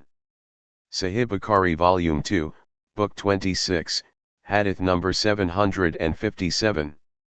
Narrated by Abdullah bin Abu Bakr bin Amr bin Hazm, that Amra bint Abdurrahman had told him, Zayd bin Abu Sufyan wrote to Aisha that Abdullah bin Abbas had stated, "Whoever sends his hadi to the Kaaba, all the things which are illegal for a pilgrim become illegal for that person till he slaughters it, i.e. till the 10th of Dhul Hijjah." Amra added, Aisha said, "It is not like what Ibn Abbas had said, I twisted the garlands of the hadis of Allah's Apostle with my own hands. Then Allah's Apostle put them round their necks with his own hands, sending them with my father, yet nothing permitted by Allah was considered illegal for Allah's Apostle till he slaughtered the hadis." Sahih Bukhari Volume 2, Book 26, Hadith number 758. Narrated by Aisha, once the Prophet sent sheep as hadi. Sahih Bukhari Volume 2, Book 26, Hadith number 759. Narrated by Aisha, I used to make the garlands for the hadis of the Prophet and he would garland the sheep with them, and would stay with his family as a non-muhrim. Sahih Bukhari Volume 2, Book 26, Hadith number 760. Narrated by Aisha, I used to twist the garlands for the sheep of the Prophet and he would send them to the Kaaba and stay as a non-muhrim. Sahih Bukhari Volume 2, Book 26, Hadith number 761. Narrated by Aisha, I twisted the garlands for the hadiths of the Prophet before he assumed ihram. Sahih Bukhari Volume 2, Book 26, Hadith number 762. Narrated by Aisha, I twisted the garlands of the hadiths from the wool which was with me. Sahih Bukhari Volume 2, Book 26, Hadith number 763. Narrated by Ikrimah, Abu Hurairah said, the Prophet saw a man driving a badana, sacrificial camel. The Prophet, p.b.u.h, said to him, ride on it. He replied, it is a badana. The Prophet again said, ride on it. Abu Hurairah added, then I saw that man riding it, showing obedience to the Prophet, p.b.u.h, and a shoe was hanging from its neck. Sahih Bukhari Volume 2, Book 26, Hadith number 764. Narrated by Abu Hurairah, from the Prophet, as above. Sahih Bukhari Volume 2, Book 26, Hadith number 765. Narrated by Ali, Allah's Apostle ordered me to give in charity the skin and the coverings of the budden which I had slaughtered. Sahih Bukhari Volume 2, Book 26, Hadith number 766. Narrated by Nafi, Ibn Umar intended to perform Hajj in the year of the Hajj of Al-Hururiyah during the rule of Ibn Zubair. Some people said to him, it is very likely that there will be a fight among the people, and we are afraid that they might prevent you from performing Hajj. He replied, verily, in Allah's Apostle there is a good example for you to follow. In this case I would do the same as he had done. I make you witness that I have intended to perform Umrah. When he reached Al-Baida, he said, the conditions for both Hajj and Umrah are the same. I make you witness that I have intended to perform Hajj along with Umrah. After that he took a garland hadi to Mecca, which he bought on the way. When he reached Mecca, he performed tawaf of the Kaaba and of Safa and Marwa, and did not do more than that. He did not make legal for himself the things which were illegal for a muhrim till it was the day of Nahr, sacrifice, when he had his head shaved and slaughtered the sacrifice, and considered sufficient his first tawaf between Safa and Marwa, as a sai, for his Hajj and Umrah both. He then said, the Prophet used to do like that. Sahih Bukhari Volume 2, Book 26, Hadith number 767. Narrated by Amr bint Abdurrahman, I heard Aisha saying, 5 days before the end of Dhul Qa'dah we set out from Medina in the company of Allah's Apostle with the intention of performing Hajj only. When we approached Mecca, Allah's Apostle ordered those who had no hadi with them to finish their layram after performing tawaf of the Kaaba and sai, and between Safa and Marwa. Aisha added, on the day of Nahr, slaughtering of sacrifice, beef was brought to us. I asked, what is this? The reply was, Allah's Apostle, p.b.u.h, has slaughtered sacrifices on behalf of his wives. Sahih Bukhari Volume 2, Book 26, Hadith number 768. Narrated by Nafi, Abdullah bin Umar used to slaughter his sacrifice at the Munhar. Ubaydullah, a sub-narrator said, the Munhar of Allah's Apostle. Sahih Bukhari Volume 2, Book 26, Hadith number 769. Narrated by Nafi, Ibn Umar used to send his hadi from Jam to Mina in the last third of the night with the pilgrims amongst whom there were free men and slaves, till it was taken into the Munhar, slaughtering place, of the Prophet. Sahih Bukhari Volume 2, Book 26, Hadith number 770. Narrated by Sal bin Bakr, the narration of Anas abridged, saying, the Prophet slaughtered 7 budn, camels, while standing, with his own hands. On the day of Eid al-Adha he slaughtered, sacrificed, 2 horned rams, black and white in color. Sahih Bukhari Volume 2, Book 26, Hadith number 771. Narrated by Zayd bin Jubair, I saw Ibn Umar passing by a man who had made his badna sit to slaughter it. Ibn Umar said, slaughter it while it is standing with one leg tied up as is the tradition of Muhammad. Sahih Bukhari Volume 2, Book 26, Hadith number 772. Narrated by Anasa, the Prophet offered 4 rakat of Zuhr prayer at Medina, and 2 rakat of Asr prayer at Dhul Hulayfa and spent the night there, and when the day dawned, he mounted his mount and started saying, none has the right to be worshipped but Allah, and glorified be Allah. When he reached Al-Bida he recited Talbiyah for both Hajj and Umrah. And when he arrived at Mecca, he ordered them, his companions, to finish their ihram. The Prophet slaughtered 7 budn, camel, with his own hands while the camels were standing. He also sacrificed 2 horned rams, black and white in color, at Medina. Sahih Bukhari Volume 2, Book 26, Hadith number 773. Narrated by Anas bin Malik, the Prophet, p.b.u.h, offered 4 rakat of Zuhr prayer at Medina and 2 rakat of Asr prayer at Dhul Hulayfa.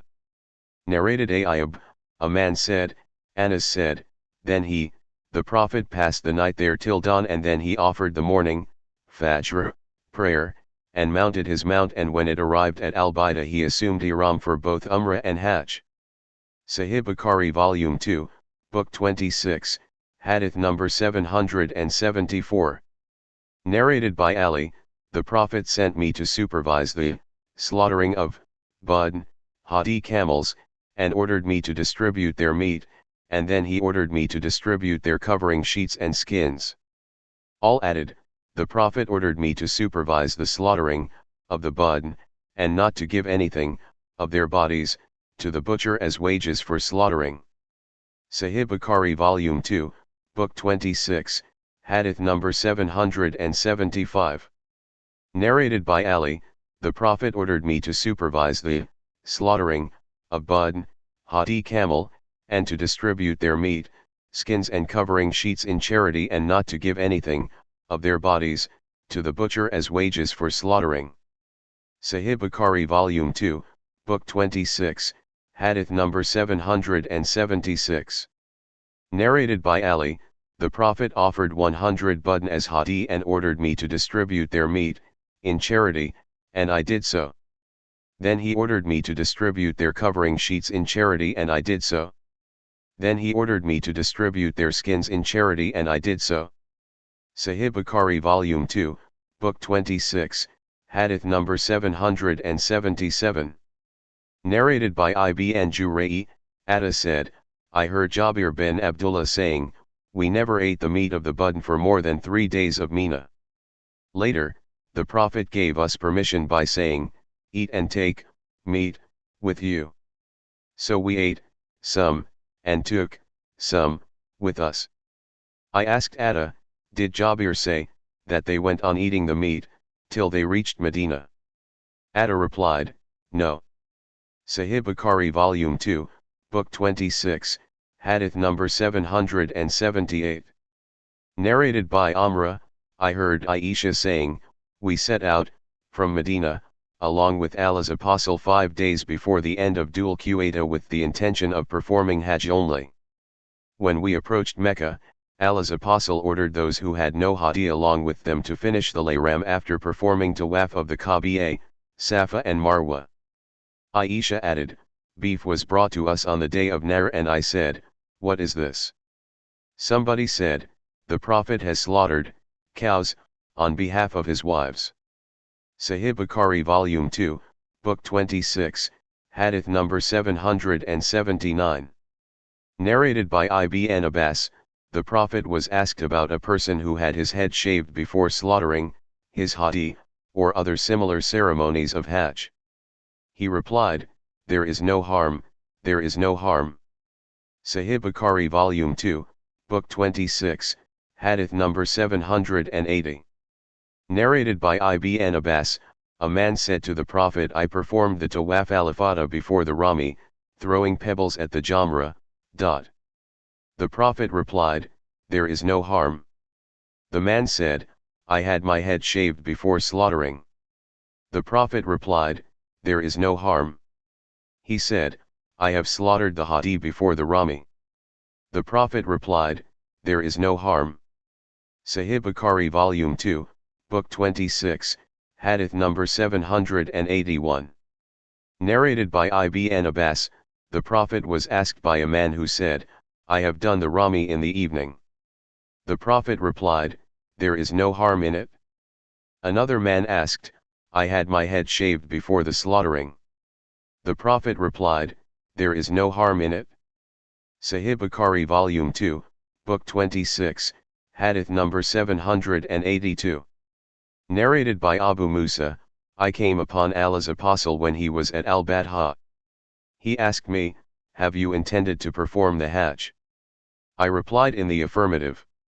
He asked, for what have you assumed Layram? I replied, I have assumed Ihram with the same intention as that of the Prophet. The Prophet said, you have done well. Go and perform Tawaf round the Kaaba and between Safa and Marwa. Then I went to one of the women of Bani Qais and she took out lice from my head. Later, I assumed the Ihram for Hajj. So, I used to give this verdict to the people till the Caliphate of Umar. When I told him about it, he said, if we follow, the Holy Book, then it orders us to complete Hajj and Umrah, Hajjat Tamattu, and if we follow the tradition of Allah's Apostle, then Allah's Apostle did not finish his Layram till the Hadi had reached its destination, had been slaughtered. I.e. Hajj al-Quran. See Hadith number 630. Sahih Bukhari Volume 2, Book 26, Hadith number 783. Narrated by Ibn Umar, Hafsa said, O Allah's Apostle, what is wrong with the people? They finished their Ihram after performing Umrah, but you have not finished it after your Umrah. He replied, I matted my hair and have garlanded my hadi. So, I cannot finish my Ihram till I slaughter my hadi. Sahih Bukhari Volume 2, Book 26, Hadith number 784. Narrated by Ibn Umar, Allah's Apostle, P.B.U.H, got his head shaved after performing his Hajj. Sahih Bukhari Volume 2, Book 26, Hadith number 785.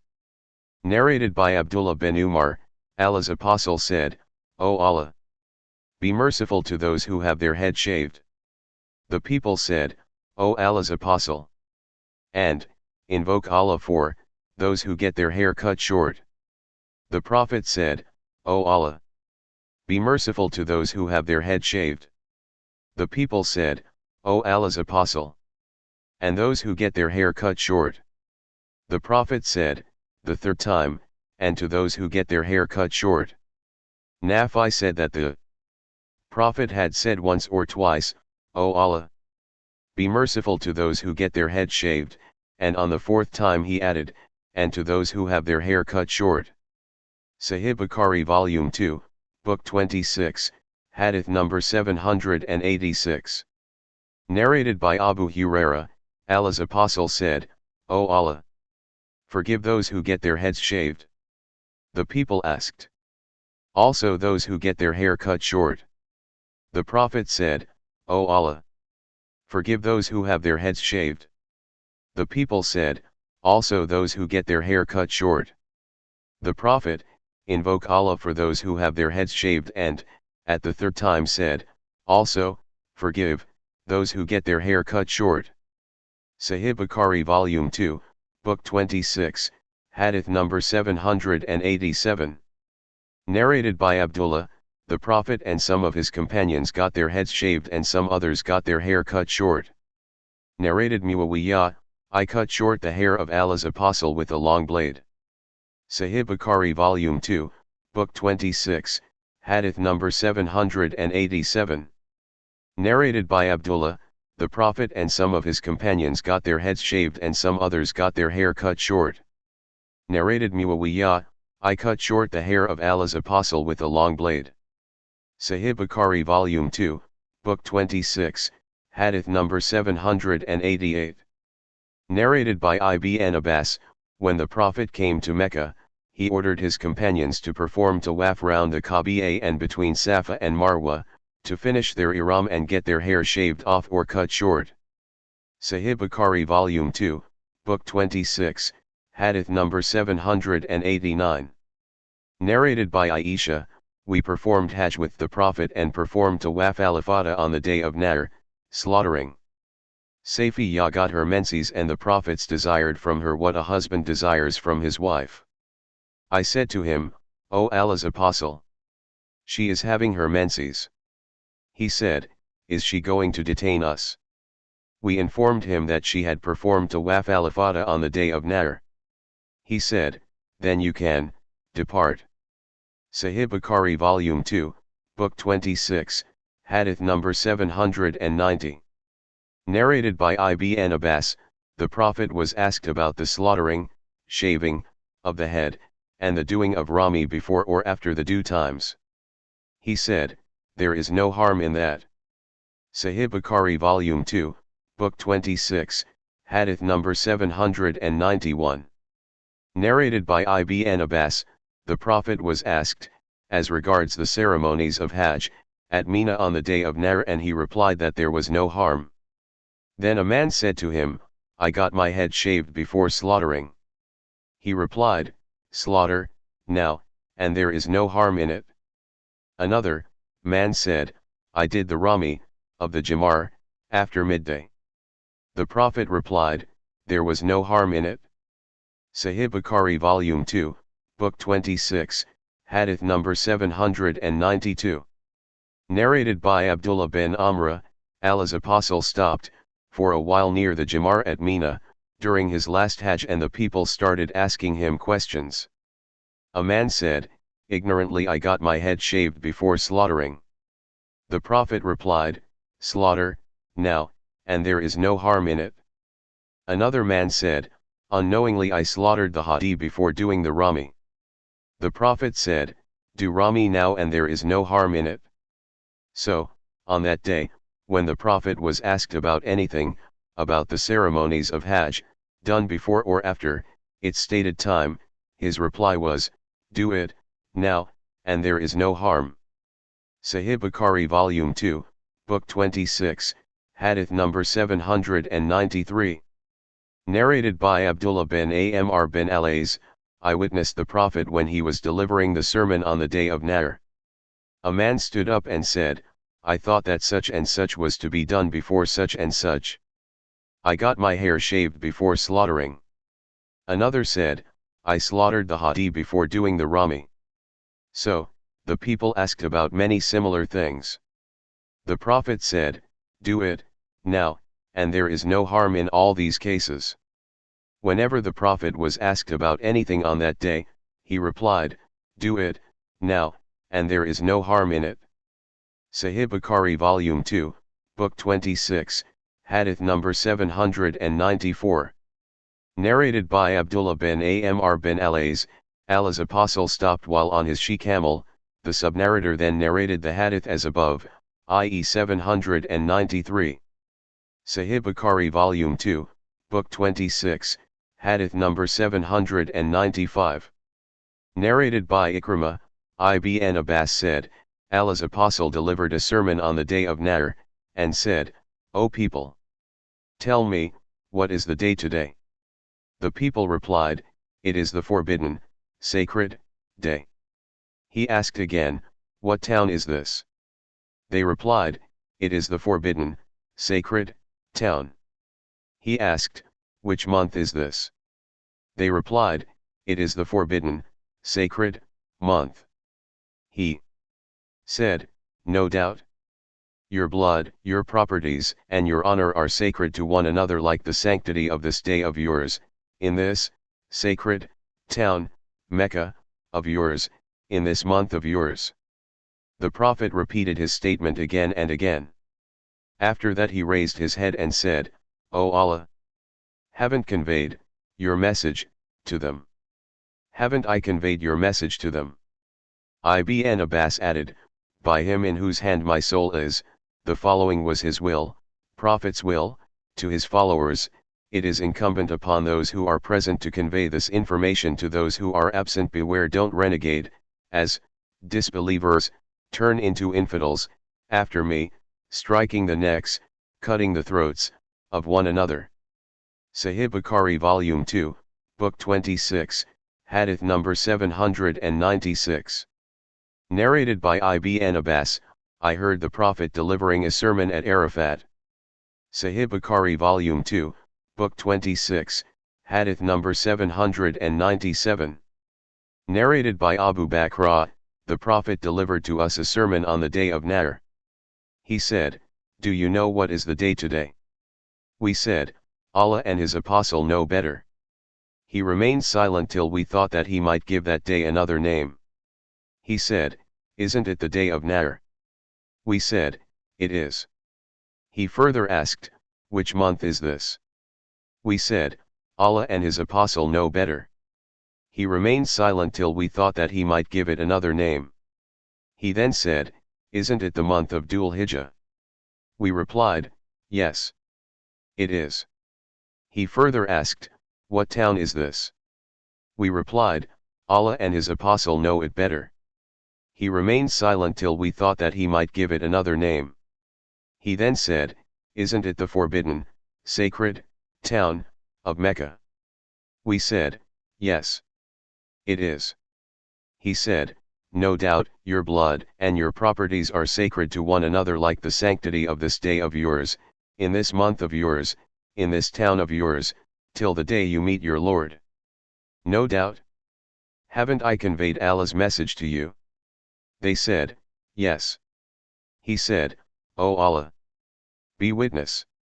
So it is incumbent upon those who are present to convey it, this information, to those who are absent, because the informed one might comprehend it, what I have said, better than the present audience, who will convey it to him. Beware. Do not renegade, as disbelievers after me, by striking the necks, cutting the throats, of one another. Sahih Bukhari Volume 2, Book 26, Hadith number 798.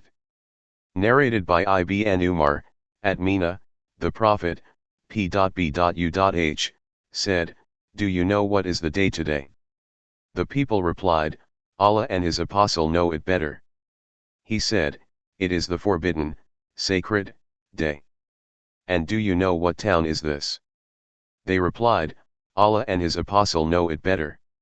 He said, this is the forbidden, sacred, town, Mecca. And do you know which month is this? The people replied, Allah and his apostle know it better. He said, this is the forbidden, sacred, month. The Prophet added, no doubt, Allah made your blood, your properties, and your honor sacred to one another like the sanctity of this day of yours, in this month of yours, in this town of yours.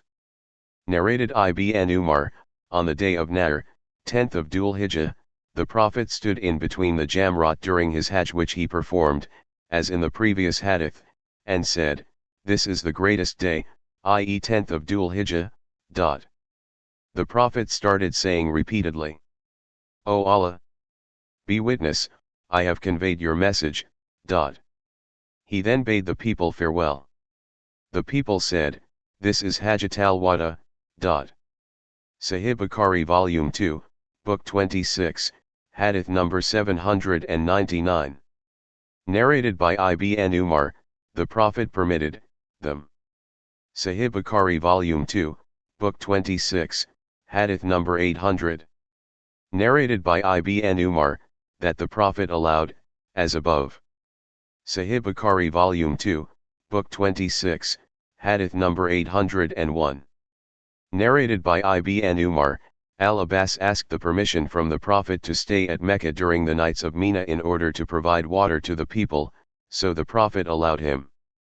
Sahih Bukhari Volume 2, Book 26, Hadith number 802. Narrated by Wabra, I asked Ibn Umar, when should I do the Rami of the Jamar? He replied, when your leader does that. I asked him again the same question. He replied, we used to wait till the sun declined and then we would do the Rami, i.e. on the 11th and 12th of Dhul Hijjah. Sahih Bukhari Volume 2, Book 26, Hadith number 803. Narrated by Abdurrahman bin Yazid, Abdullah, did the Rami from the middle of the valley. So, I said, O Abu Abdurrahman. Some people do the Rami, of the Jamra, from above it, i.e. from the top of the valley. He said, by him except whom none has the right to be worshipped, this is the place from where the one on whom Surat al-Baqarah was revealed, i.e. Allah's apostle, did the Rami. Sahih Bukhari Volume 2, Book 26, Hadith number 804. Narrated by Abdurrahman bin Yazid, when Abdullah reached the big Jamra, i.e. Jamrat al-Aqaba, he kept the Kaaba on the left side and Mina on his right side and threw 7 pebbles at the Jamra, and said, the one on whom Surat al-Baqarah was revealed, i.e. the Prophet, had done the Rami similarly. Sahih Bukhari Volume 2, Book 26, Hadith number 805. Narrated by Abdurrahman bin Yazid, I performed Hajj with Ibn Masud, and saw him doing Rami of the big Jamra, Jamrat al-Aqaba, with 7 small pebbles, keeping the Kaaba on his left side and Mina on his right.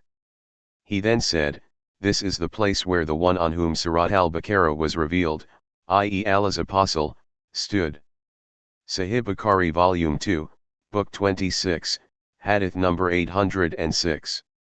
Narrated by Al-Amash, I heard Al-Hajjaj saying on the pulpit, the surah in which Al-Baqarah, the cow, is mentioned and the surah in which the family of Imran is mentioned and the surah in which the women, An-Nisa, is mentioned.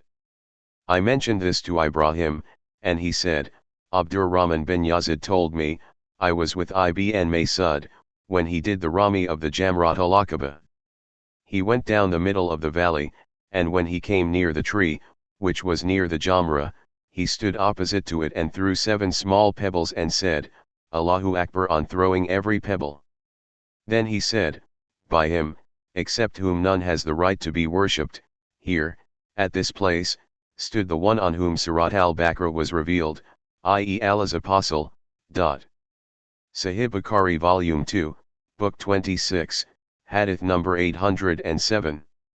Narrated by Salim, Ibn Umar used to do Rami of the Jamrat Dunya, the Jamra near to the cave mosque, with 7 small stones and used to recite takbir on throwing every pebble. He then would go ahead till he reached the level ground where he would stand facing the Qibla for a long time to invoke Allah, while raising his hands, while invoking. Then he would do Rami of the Jamrat al-Wusta, middle Jamra, and then he would go to the left towards the middle ground, where he would stand facing the Qibla. He would remain standing there for a long period to invoke Allah, while raising his hands, and would stand there for a long period. Then he would do Rami of the Jamrat al-Aqaba from the middle of the valley, but he would not stay by it, and then he would leave and say, I saw the Prophet doing like this. Sahih Bukhari Volume 2, Book 26, Hadith number 808. Narrated by Salim bin Abdullah, Abdullah bin Umar used to do Rami of the Jamrat Dunya with 7 small pebbles and used to recite takbir on throwing each stone. He, then, would proceed further till he reached the level ground, where he would stay for a long time, facing the Qibla to invoke Allah, while raising his hands. Then he would do Rami of the Jamrat al-Wusta similarly and would go to the left towards the level ground, where he would stand for a long time facing the Qibla to invoke Allah, while raising his hands. Then he would do Rami of the Jamrat Hadith Collection www.hadithcollection.com. Al-Aqaba from the middle of the valley, but he would not stay by it. Ibn Umar used to say, I saw Allah's apostle doing like that. Sahih Bukhari Volume 2, Book 26, Hadith number 809. Narrated by Abdurrahman bin al-Qasim, I heard my father who was the best man of his age, saying, I heard Aisha saying, I perfumed Allah's apostle with my own hands before finishing his ihram while yet he has not performed tawaf al-ifada. She spread her hands, while saying so. Sahih Bukhari Volume 2, Book 26, Hadith number 810. Narrated by Ibn Abbas, the people were ordered to perform the tawaf of the Kaaba, tawaf al-wada, as the lastly thing, before leaving Mecca, except the menstruating women who were excused. Sahih Bukhari Volume 2, Book 26, Hadith number 811. Narrated by Anas bin Malik, the Prophet offered the Zuhr, Asr, Maghrib, and the Isha prayers and slept for a while at a place called Al-Muhasab and then rode to the Kaaba and performed tawaf round it. Sahih Bukhari Volume 2, Book 26, Hadith number 812. Narrated by Aisha, Safiyyah bint Huwai, the wife of the Prophet got her menses, and Allah's apostle was informed of that. He said, would she delay us? The people said, she has already performed tawaf al-ifada. He said, therefore she will not delay us. Sahih Bukhari Volume 2, Book 26, Hadith number 813. Narrated by Ikrimah, the people of Medina asked Ibn Abbas about a woman who got her menses after performing tawaf al-ifada. He said, she could depart from Mecca. They said, we will not act on your verdict and ignore the verdict of Zayd. Ibn Abbas said, when you reach Medina, inquire about it. So, when they reached Medina they asked about that. One of those whom they asked was Sulaim. She told them the narration of Safiyyah, 812. Sahih Bukhari Volume 2, Book 26, Hadith number 814. Narrated by Ibn Abbas, a menstruating woman was allowed to leave Mecca if she had done tawaf al-ifada. Taus, a sub-narrator, said from his father, I heard Ibn Umar saying that she would not depart. Then later I heard him saying that the Prophet had allowed them, menstruating women, to depart. Sahih Bukhari Volume 2, Book 26, Hadith number 815. Narrated by Aisha, we set out with the Prophet with the intention of performing Hajj only. The Prophet reached Mecca and performed tawaf of the Kaaba and between Safa and Marwa and did not finish the ihram, because he had the hadi with him. His companions and his wives performed tawaf of the Kaaba and between Safa and Marwa, and those who had no hadi with them finished their ihram. I got the menses and performed all the ceremonies of Hajj. So, when the night of Hasba, night of departure, came, I said, O Allah's apostle, all your companions are returning with Hajj and Umrah except me. He asked me, didn't you perform tawaf of the Kaaba, Umrah, when you reached Mecca? I said, no. He said, go to Tan'im with your brother Abdurrahman, and assume ihram for Umrah and I will wait for you at such and such a place. So I went with Abdurrahman to Tan'im and assumed ihram for Umrah. Then Safiyyah bint Huwai got menses. The Prophet said, Akra halka. You will detain us? Didn't you perform tawaf al-ifada on the day of Nahr, slaughtering? She said, yes, I did. He said, then there is no harm, depart. So I met the Prophet when he was ascending the heights towards Mecca and I was descending, or vice versa.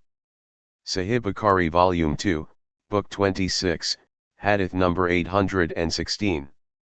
Narrated by Abdulaziz bin Rufay, I asked Anas bin Malik, tell me something you have observed about the Prophet concerning where he offered the Zuhr prayer on the day of Tirwiyah, 8th Dhul Hijjah. Anas replied, he offered it at Mina. I said, where did he offer the Asr prayer on the day of Nafr, day of departure from Mina? He replied, at Al-Abta, and added, you should do as your leaders do. Sahih Bukhari Volume 2, Book 26, Hadith number 817. Narrated by Anas bin Malik, the Prophet offered the Zuhr, Asr, Maghrib, and Isha prayers and slept for a while at a place called Al-Muhasab and then he rode towards the Kaaba and performed tawaf, al-wada. Sahih Bukhari Volume 2, Book 26, Hadith number 818. Narrated by Aisha, it, i.e. Al-Abta, was a place where the Prophet used to camp so that it might be easier for him to depart. Sahih Bukhari Volume 2, Book 26, Hadith number 819. Narrated by Ibn Abbas, staying at Al-Muhassab is not one of the ceremonies of Hajj, but Al-Muhassab is a place where Allah's apostle camped during his Hajjatul Wada. Sahih Bukhari Volume 2, Book 26, Hadith number 820.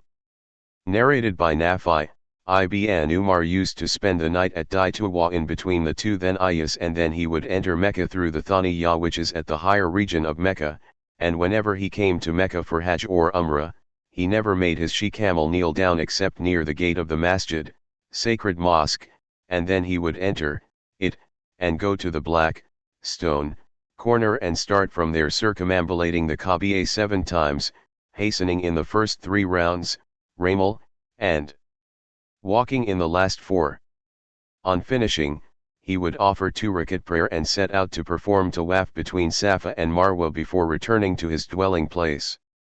On returning to Medina from Hajj or Umrah, he used to make his camel kneel down at Al-Bayda, which is at Dhul Hulayfa, the place where the Prophet used to make his camel kneel down. Sahih Bukhari Volume 2, Book 26, Hadith number 821.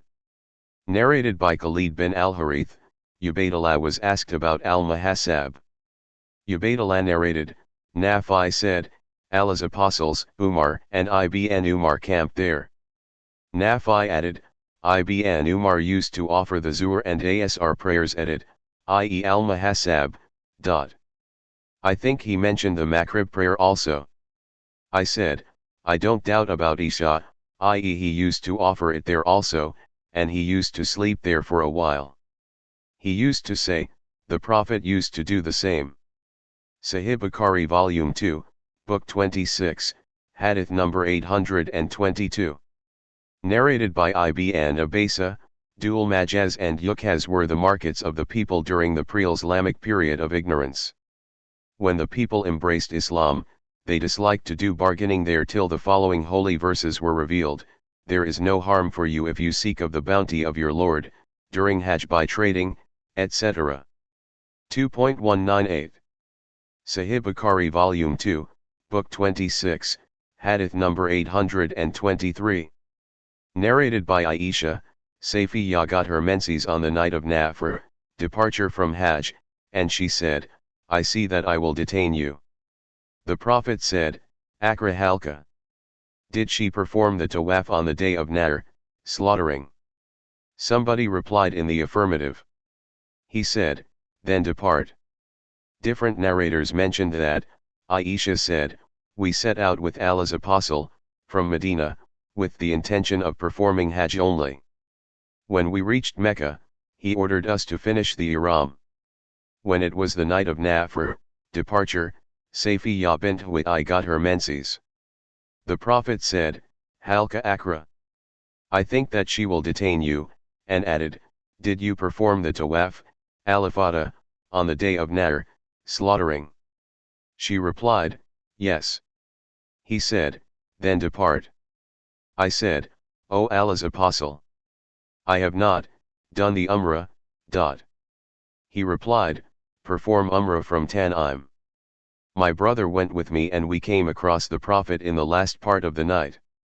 He said, wait at such and such a place.